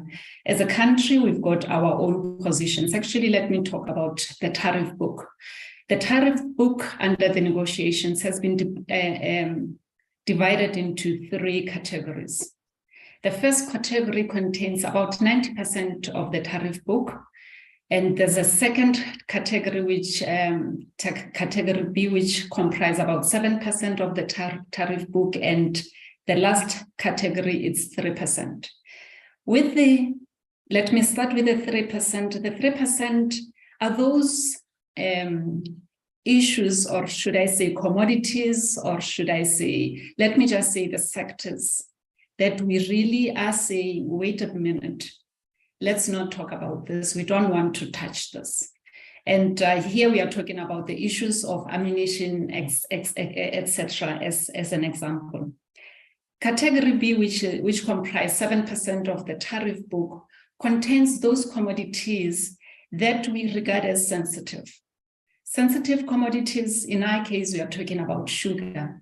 And what are we saying about it? We say, let's give it more time to liberalize. So let's come now to the first category, which is category A, which contains about 90% of the tariff book. What we have done as a country, it's that we come together, DALRRD, the revenue services, the DTIC, DERCOS, in some instances we'll call the National Treasury. We sit together and come up with the country position on these particular issues. And then with that country position, we consolidate and take it to our trading partners, SACU in this instance. At SACU, every country will be bringing in its own country position. And the purpose of bringing them together is to harmonize, so that we go and sell that to the Africa Continental Trade Secretariat. What has happened is that with the 90%, the 90% of the tariff book, that has been concluded. And at the moment, it's at the level of we have made that offering, we have harmonized with the rest of SACU, and it's sitting with the Secretariat of the Africa Continental Free Trade Area. That is just the one offering that comes from SACU. The different trading regions will also have their own offers that they deposit at the office of the Africa Continental Free Trade Area Secretariat. And at that level, harmonization will still happen. So what happens is that even though we say we have started trading under the Africa Continental Free Trade Area, the tariff reduction, it's going to be over a 10-year period. That is under category A. Under category B, we are going to take it over 13 years. And under category C, we say, let's wait a bit on that particular one. So that is why we would be saying the tariffs on wine and all the other commodities are still high. They're still high because it's a gradual process over 10 years of reducing the tariffs. There was a comment on the EU, and I'm not sure if I got it very well. That comment on the EU is it that we the EU is not taking out, rejecting, if I may use that word, because our standards are not equitable. I would just indicate that it is just the way of EU perhaps implementing a non-tariff barrier to our products, in preventing us to take our products through. It may be through various reasons. There's a lot of speculation that has come to it, and I am not going to be touching on it. Just, for example, some saying that they are protecting some of their member states who are producing the same produce that we are producing. I just want to share a few statistics in terms of our competitiveness in terms of agriculture. For example, in 2022, we have our export value has increased by 4% to about $12.8 billion US. And among those are the commodities such as maize, wine, grapes, citrus, etc. And 37% of the $12.8 billion US, it comes from the continent itself. And there was an issue again on the geopolitics. I think I'm going to leave that to the DG to just explain to us, but in brief, from my side, I'll just indicate that when it comes to the geopolitics and related matters, we are guided by DALRRD. They take the lead. That is where such matters are discussed. DG will fill up on the role in full if he may require to do so, on the role that DALRRD plays in terms of of negotiations and the geopolitics. I am of the opinion that those are the questions that were asked in terms of international trade and relations. And the questions on agri-packs have been touched on by my colleagues. And if there is anything that I have left out, DG, I will be reminded and I can come back and address it. Thank you very much. Thank you, Honorable Chairperson, honorable members of this August Portfolio Committee. Few things relevant to our part. So one, Honorable Tape was very emphatic indeed, and understandably so, on the matter relating to the rolling out of or massification of cannabis production, and that we take to it, and we're going to make sure that we try within the confines currently that we find ourselves in to comply. I need to also immediately mention that the matter as also was raised by Honorable Swede about other departments that DALRRD depends on for the decriminalization of cannabis production. The discussions are ongoing. As things stand, as far as hemp is concerned, we are almost there. We've done everything, and we have declared hemp as an agricultural crop. The final discussions are about the THC level that SAPRA, we meeting with ARC this week, which meeting will lead us to have data that SAPRA required in order for us to finalize on the THC level, after which we hope to have the cannabis, hemp declared and removed from the drugs, and as in terms of the drugs and the Drugs Trafficking Act. So we should have that done. What remains then becomes the other part of cannabis, the marijuana, which is going to take us also further discussions on the decriminalization. I need to point out exactly at this point, Honorable Chairperson, Honorable Members, that is the work that as DALRRD we are going to push, but it relies, it's the competency of other departments, and though our minister is responsible for coordinating the engagement, we will vehemently support and ensure that that gets done. I need to also mention that provinces are already ahead of us because they are not observing these legal parameters within which you need to operate. So this tells us and tells the other state organs, SAPRA and related, the Department of Justice, that it's a matter we may want to work ahead and make sure that the communities are not ahead of us. Otherwise, our law becomes useless. We reminded them every time that we meet with them. So that part will be done. Honorable Kapo also mentioned the issue about struggling to get assistance with regard to application for permits. It does happen, Honorable Members, Honorable Kape, that applications might not be processed owing to one of the two things. One, unfortunately, as things stand, it will be owing to applicants having some form of criminal records or the land ownership. So we would really appreciate if we can get the specifics, and we'll gladly get to those. In fact, this goes to all honorable members and everybody else. In the event an application is not getting attended to within a week, we stand ready to assist and to intervene and give feedback. These two the cases that Honorable Klape referred to look to me like they could be around either the criminal records or the land ownership. So with the details, we'll get to those. Honorable Chair, the issue about the geopolitical situation, DG Komape spoke to that, and we will leave that to DG and to DMs on this call.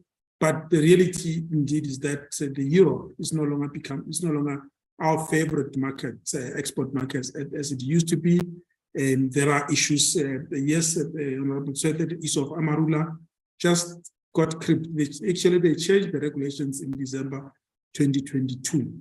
While we were still battling with the new regulations regarding citrus, now there's new regulations for Amarula. We don't know what is next. Whether these are science-led, we don't think these are science-led policy decisions. We think there's something behind, and it might just well be appropriate that this could be politics that would leave up to the DG and our principals to take care of. But at the moment, we've done everything possible scientifically to convince and argue our points that this matters as far as the food false codling moth for citrus black spot, and now the Amarula. We are arguing that these are not based on scientific reasoning. So we are hoping for a political solution to this. Honorable Kapa, the matter relating to free range, and it's a bit complicated. We as a department, we really do not determine what the market should demand. But the question is very relevant. In the event, and members will also remember that not long they went through a policy and a bill on Agricultural Product Standard Act. In that bill, we are regulating quality claims such as free range, such as organic, and all of those. So what this means is that if anybody produces anything and they do not call it organic, free range, or anything else, they may really sell in the country, and we stand ready to assist in the event of us having to certify the sanitary, in this case, whether the sanitary requirements of the chickens produced by rural areas. We stand ready to assist if there's that need. Whether that would be accepted by the market, we really are not, as regulators, we do not get to that level. We allow the market to decide what they need. We stand ready to assist as far as sanitary and phytosanitary support is concerned. And this brings me to my next point, which was also mentioned about the master plans. Cannabis master plan, I've already alluded to that. We have declared already cannabis as a crop. This makes it an agricultural crop. It has to be farmed. We are finalizing, like I said, in just re-emphasizing, finalizing the discussions with SAPRA. Things are looking very favorable. We may be able to win and have hemp production being massified. DG alluded to in his presentation that we would have all the seed and cultivation evaluation trials throughout the country at all 9 provinces. We are busy working on that to have that happening already. Work has already started. ARC has been allocated funding for them to work on the research and ensure that there are sufficient seeds for production of hemp. And the next work we will be doing, obviously also responding to SONA, will be on the cannabis part, the marijuana part. The sugar master plan, I think DG touched, elaborated a great deal on this. There are no challenges that were there and are being experienced are receiving attention, and also the diversification of that sector towards renewable energy and related. But we stand ready at any stage as the program to support all forms of production, be they for local sale or for export. We come in as we are busy with the poultry master plan, assisting and ensuring that we support as far as if we need to clear and certify the sanitary requirements for export of poultry and poultry products. We stand ready and we've got the resources. We're busy currently increasing the resources, the human capital resources that we have in the department. Other than this, without belaboring the points, these are the ones that came very silent from honorable members. In the event I missed others, DG will let us know. Thank you. Back to you, DG. I submit. Good afternoon, Chairperson, members of the Portfolio Committee, DG, and colleagues of the department. Thank you for the question by Ms. Breed on the electronic deeds registration system program and project that we are busy with. The 100% target for phase 1 to be achieved must be achieved by the 31st of March of this financial year. Yes, I must admit, I believe we will at most achieve 80% of the target.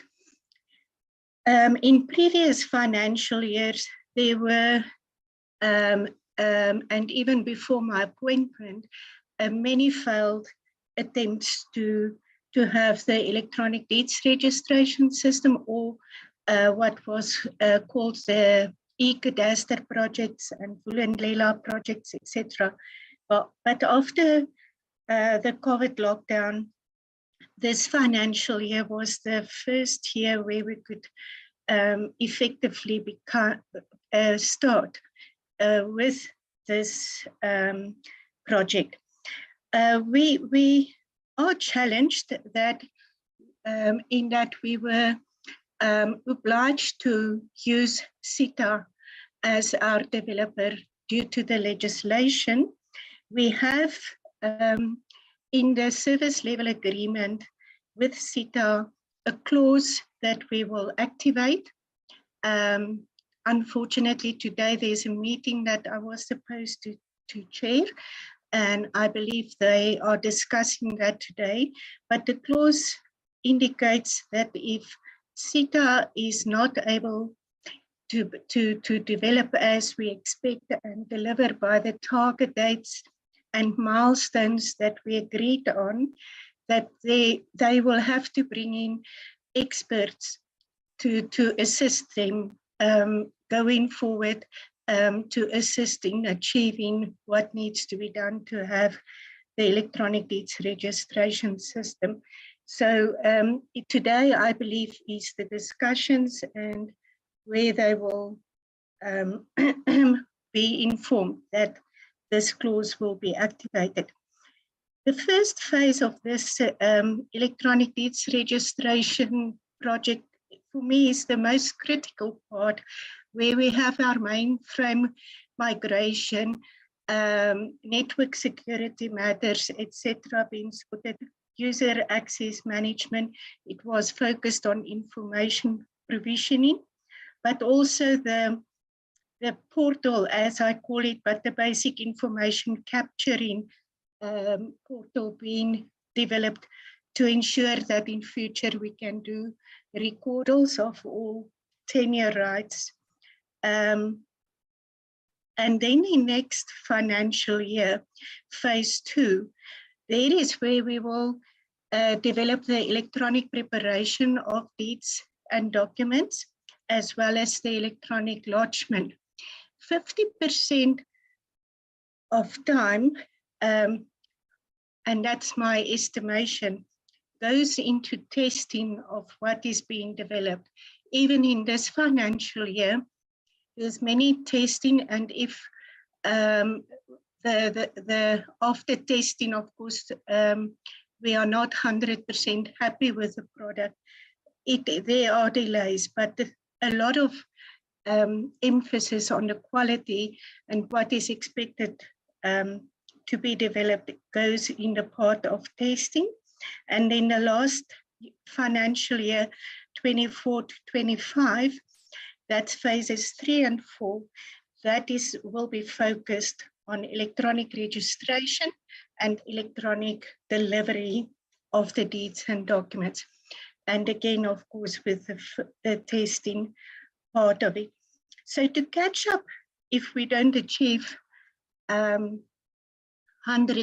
by 31st of March 2023, we will have to work on a hybrid manner going forward from 1 April 2023, where there's a team, a dedicated team, working on finalizing that outstanding 20%, my guess, of work to be completed as part of phase 1, while another team starts with the work on 1 April 2023 that is expected to be delivered in phase 2 and in Q1 of the new financial year.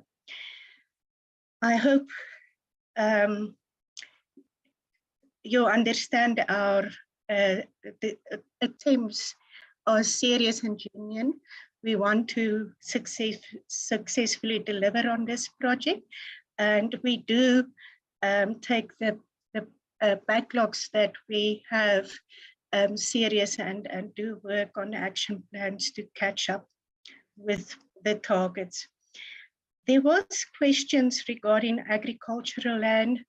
What is the plan with the land that is registered as 30 years leases with the 5-year restrictive conditions? There were also questions regarding the public works intentions with state land, as well as titles for emerging farmers. And in general, I will call it state land management. Those matters I cannot respond to as Chief Registrar of Deeds. They fall within the mandate of the DDG Land Redistribution Tenure Reform, DDG Ndove, as well as the other departments. And I think if everyone will be aware that it is not leading in those aspects before the deeds are lodged for registration. Like we have mentioned with the projects of human settlement, etc. We do support and we do participate in the project teams to also give the deeds requirements, but also see how we can assist in unlocking some of the bottlenecks that there are when it comes to those matters, and then also give our support in those deeds eventually being registered. I trust that you will find that satisfactory. Thank you. Thank you very much, Honorable Chair. I will just run through the areas that I think needed emphasis. My colleagues have really done a sterling job in terms of responding to the areas that were raised. I think the first one from Honorable Hlape on the issue around the SIU that we saw over the past week. There was an initial investigation that was done by the SIU on the comprehensive agricultural support package. And this extension is as a result of seeing the overlaps between CASP and Ilimalizima, and it's just made to ensure that there is cohesion on the investigations that would be made on the two programs, and this they got the permission from the president to do. This is an old program. It goes to the old Department of Agriculture, Forestry and Fisheries. There have been preliminary reports that have been given to the department, but at this moment, the investigations continue, and as soon as those are completed, we will be able then to come to the portfolio committee to highlight what were the issues, even if at this moment the issues around identification of gaps, once there are criminal issues that have been found, or those that have got to deal with employees in the department and discipline that has got to be taken, we will do that. Suffice to indicate that there has only been to date one case that I have referred to the relevant province to take disciplinary action against an official in that province. I think Honorable Hlape says that between the department should take lead on the poultry master plan and the sugar master plan. Maybe just a quick response. In terms of the sugar master plan, the Sugar Act is still the responsibility of the Department of Trade, Industry and Competition, and therefore most of the issues would be done from that engagement based on where the act that regulates sugar stands from. So we still use quite a lot of our farmers, primarily they are with us, but the act is with the DTIC. On the issue of the poultry master plan, the genesis in terms of this was around protection, and protection in the form of the tariffs that would be there. And that is why we see the Department of Trade, Industry and Cooperation being seen to be in the lead. But in actual fact, this is a joint project and both ministers are co-chairs on both master plans, and they are co-reporting on this master plan. So it's not a leadership within the DTIC, but it's a leadership of the two departments, noting where these two straddle in terms of the two areas, one production, the other one on the tariff side, and how this interact. I heard that this Raga has responded to the third issue, but I would like to apologize to this platform that any level of non-response from the department is regrettable, and I'll be taking this up with the relevant units, animal identification to be specific, and also to ensure that something of this sort on a coalface issue does not happen in the department, because this is how it reflects on us and causes reputational damage to the department. Apologies to the honorable members for that. On the infrastructure developments are happening all over the provinces, and we might have been short-sighted by not reflecting others, but we thought that we were giving very high-level interaction on Honorable Hlape, and we will, in the next presentations, ensure that we are equitable in terms of reflecting on what is being done in the different provinces. On the issue, Honorable Masipa, I know that DDG Komape had responded on the issue of the higher tariffs, which I agree with. But through our SACU engagements, processes are unfolding to ensure that we have got lower tariffs so that we can allow our products to go into different countries.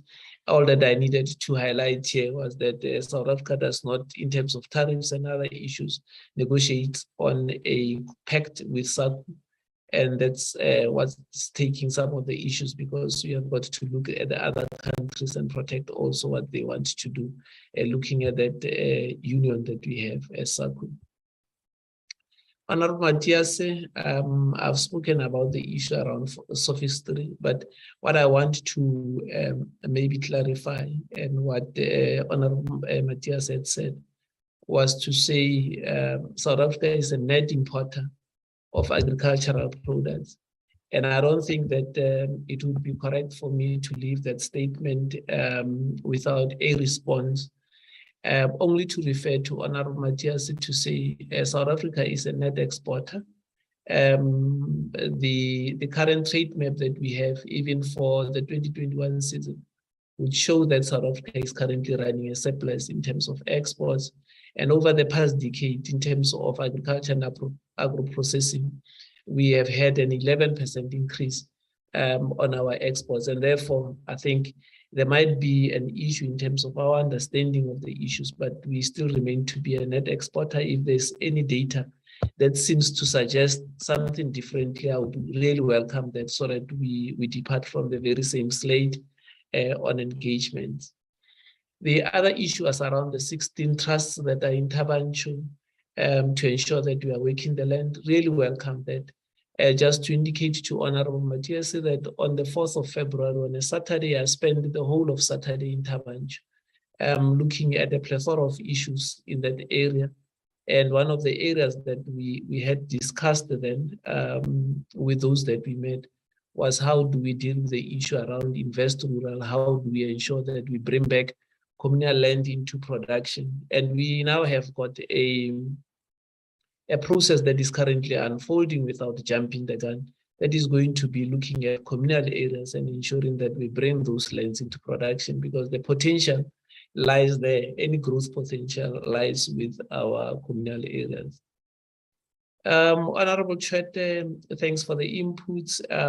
Let us just reflect. I think the DM would talk about the geopolitics, but what I would like to say is that there are issues already at the desks of both Minister Didiza and Minister Patel on the issues around the EU and how we relate to the EU on trade matters. And on the citrus matters, both ministers are trying to get to a point where we have got certainty on our exports. And I think that that level of engagement at ministerial level would be able to assist us to move forward, because we have realized that the technical discussions, the scientific discussions at this moment around citrus have come to a standstill.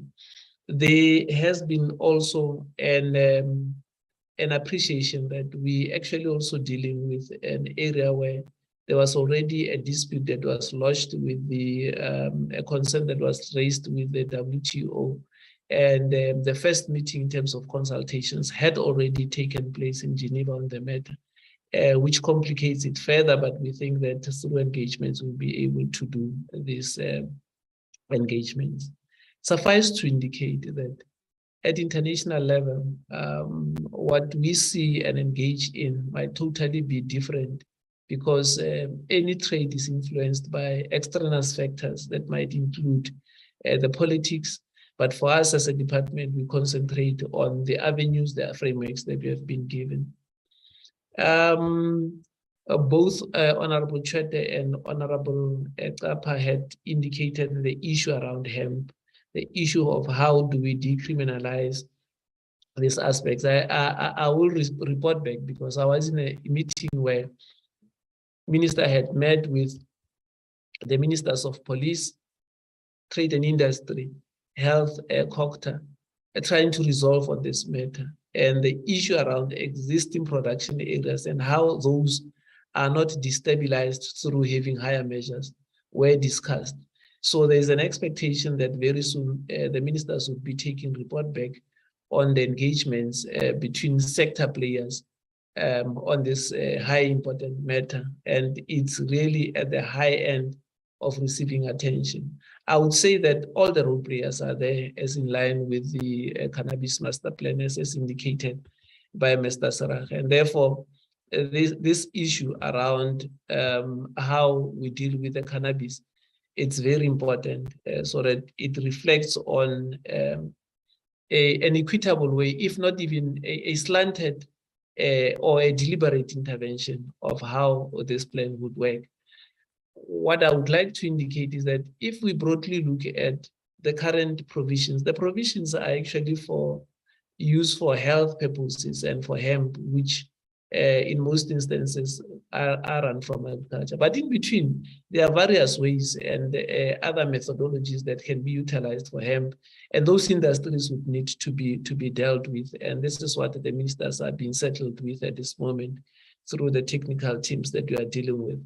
The presidency has come to play also through Operation Vulindlela, just to ensure that this cohesion towards a common cause actually materializes.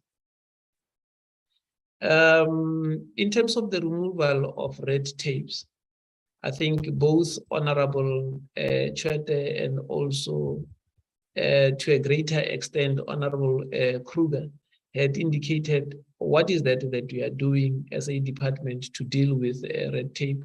We have identified in terms of our service delivery areas that we would really need to deal with. For instance, if you have got to look at the number of days that we look at applications, we need to compress that. We need to also look at various aspects in terms of different acts where we can really make things to work better. One of those that is already resolved is the issue around the allocation of land for energy purposes, which we have really put in the forefront of doing that. So from the department, we are not waiting for Ntate Sipho Nkosi to pronounce, but we are already working on various elements that we think are of importance. I hope that covers the issues that were raised by Honorable Chwete and Honorable Kruger. Honorable Briet, I think, together with Honorable Kapa and also Honorable Montwedi on the return of land to farmers. I think it's a fact that the interministerial committee on land is currently seized with this matter. Now, because we had those selection criteria that we used previously outside of the current policy that we have, you may find that some of the farms that we may have had in the past may not necessarily have fallen into people who you would categorize to be farmers. What we are currently doing is coming up with a policy provision that would allow us to really ensure that farms are given to the farmers and title deeds are being given to those farmers. So as soon as that process unfolds, that would clearly say this is how we should seed the farmers, the farms to the farmers. We will, through I think the office of the Deputy President, that would be made. But the decision has been made to say that the state would not hold farms, but would ensure that these farms go to those who are tilling the land. And there would be a criteria just to ensure that land, in terms of this, does not, in terms of giving that land and giving those title deeds, is not in any way going to be a food security threat, as guided by quite a lot of documents, policy documents.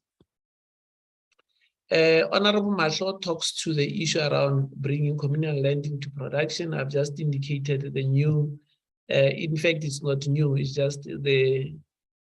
just demonstrating that we need to bring everything together to deal with communal land, and that is where we need to be focusing as a department. And that's one of the four key focus areas that we are having as a department, to bring communal land into production. What we have realized is that this land might currently be fallow.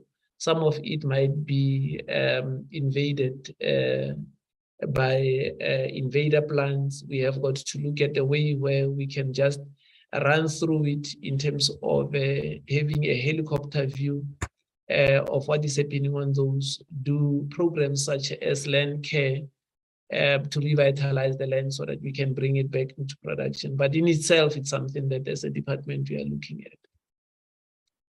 We will be sending an email to Honorable Kruger on the cannabis master plan at smme@mweb.co.za. I've responded to the issues around the other areas of importance there. My colleagues have responded to Honorable Kappa on the free range, but there were a few things that he had raised that I thought were very important for us to reflect on. Granted, Honorable Kappa, I think what we need to do in terms of dealing with productivity levels is also an issue of saying what is the current benchmark or ground engagement that we are having, at which level are the productivity levels, where is the benchmark, and how do we then deal with increasing those productivity levels to a level where we can be able to engage.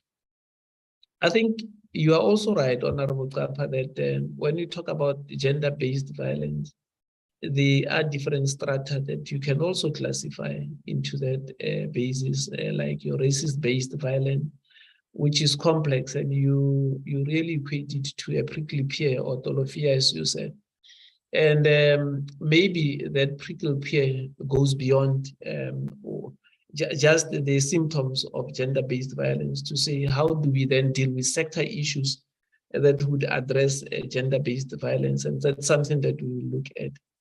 Honorable Kappa, the issue around the performance of the department, I've been on record at this level to say that's something that we are working on and would not even like to have a dispute on it.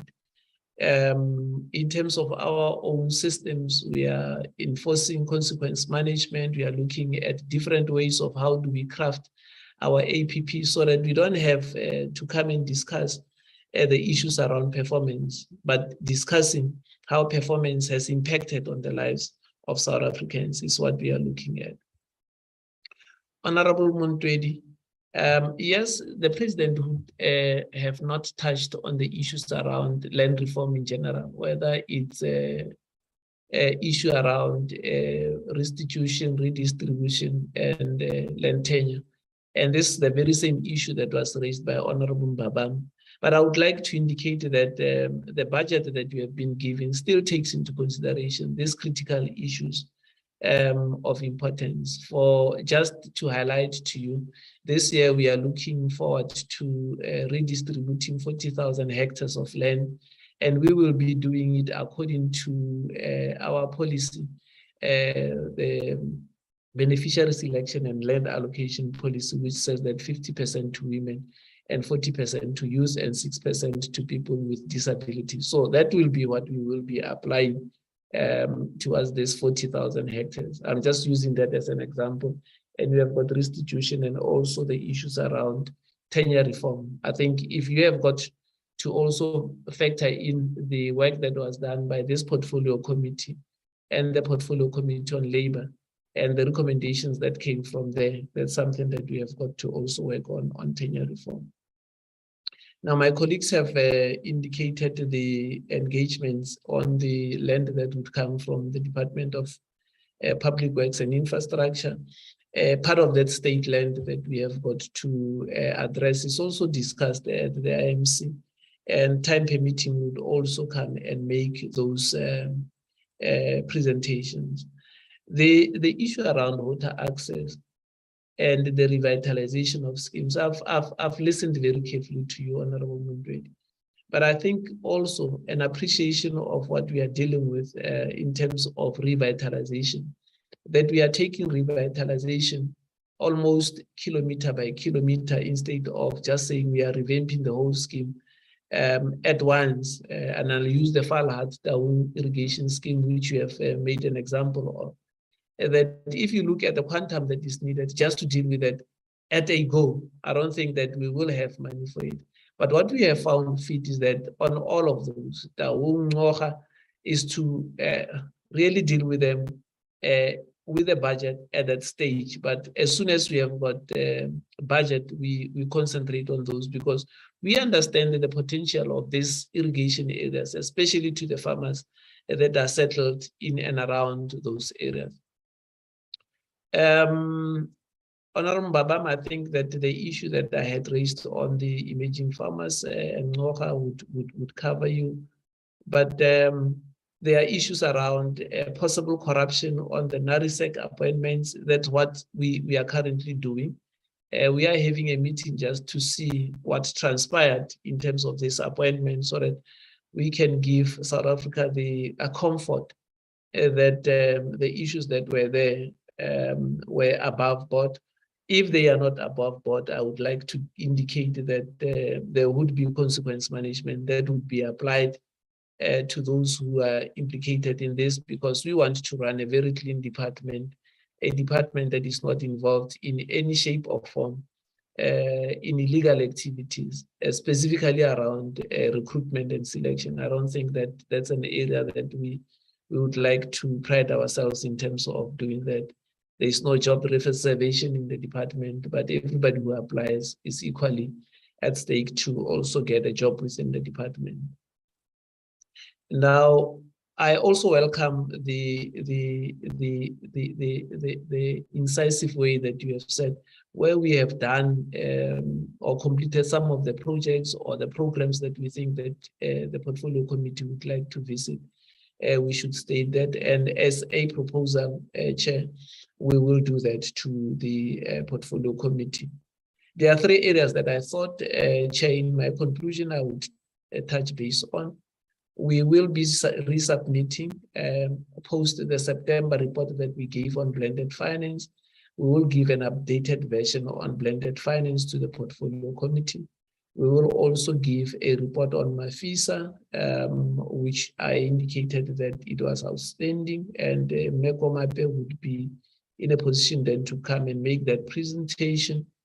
There was a question around the land bank, and I think that because land bank services the sector, I would make a proposal, Chair, not being prescriptive around it, that maybe the land bank would be better served to come and present to the portfolio committee, to present its new way of doing business and how they would like to do business, so that we don't become the representative, but that the land bank can also come to the portfolio committee and make that the level of presentation that would also induce comfort in terms of the portfolio committee to say, if they have been given 3.2 billion over 10 years, how are they going to implement this? Knowing that from the department, we have got a way, we have got our policies that we are looking at, but I would strongly recommend that area, Honorable Chair. The next one was the issue that was raised to say there has been a joint PC oversight from agriculture and also from labor, agriculture, land reform and rural development, and labor in addressing tenancy issues, and we would factor those in as guided by this portfolio committee. Thank you very much, Honorable Chair. If there are any areas that honorable members of this portfolio committee would deem that maybe we were a little bit in brevity in responding to those, we will also supply those in writing. Thank you very much, Honorable Chair, and we really appreciate the inputs that have been made, and we will reflect even on this at our own management meetings and have a reflection of this in terms of our plans going forward. Thank you, DG, Tate Ramasodi, and the officials of the department for the well-articulated responses. And I think it leaves us with a lot to look into. And I think the honorable members have rightfully identified some areas that would need to look into, particularly issues centered around the investigations that have been carried out by the SIU. Perhaps we will look into those issues that we see as matters of urgency and try and prioritize that on our Friday meetings, and hope that we can be able to gain a thorough understanding of issues centered around there. Honorable members, I thank you for your indulgence and your patience as we are 25 minutes out of our program. We should have ended the meeting at 1 o'clock, but I felt it necessary that it was opportune for us to get a full response from the department in terms of the questions that you posed. And I think as mapping a way forward, we'll then be able to start zooming into the issues that were raised and be able to schedule the meetings accordingly on those areas we want to prioritize. We had on the agenda 2 sets of meetings that we needed to prepare for, but I don't want to come between yourselves and your lunch as we ready ourselves for plenary at 2 o'clock. So I'm going to request the Secretariat to pack those minutes for another time, and we will revert back to that when we have the time to adopt our minutes. We want to thank the Deputy Minister Kapa and Deputy Minister Skwacha for availing themselves for this meeting today, and the DG and the officials of the Department of Agriculture and Reform and Rural Development for their comprehensive responses. Honorable members, we want to take this opportunity to thank you as you continuously engage with the documents and presentations that have been put before us. We do acknowledge DG and departments and do convey to the minister that we did receive these minutes on good time. They were sent to us on Friday before the closing of business day, and we hope that is the manner we can continue to work. As you can see, once we have studied the documents, it really assists us to do a thorough engagement in the presentations, and we are able to contribute as best as we can during the presentations. We want to thank the staff of the committee, our secretariat, content advisors, researchers, communications and logistics team, without whom we would not be able to navigate and have these virtual meetings. But we must say, honorable members, we miss the rooms of parliament, and hoping we will soon be going back. And I've said to the secretariat, they should look for venues within the Max building for us to hold our meetings there. And once it is able, we will be able to have physical meetings in the precinct of Parliament. But let us thank you all, and thank all our guests from the respected media and those that have had an interest on the proceedings of today, who took time to join us on the platform. Want to wish you well for the rest of the day ahead, and have a great week ahead. Thank you. The meeting stands adjourned.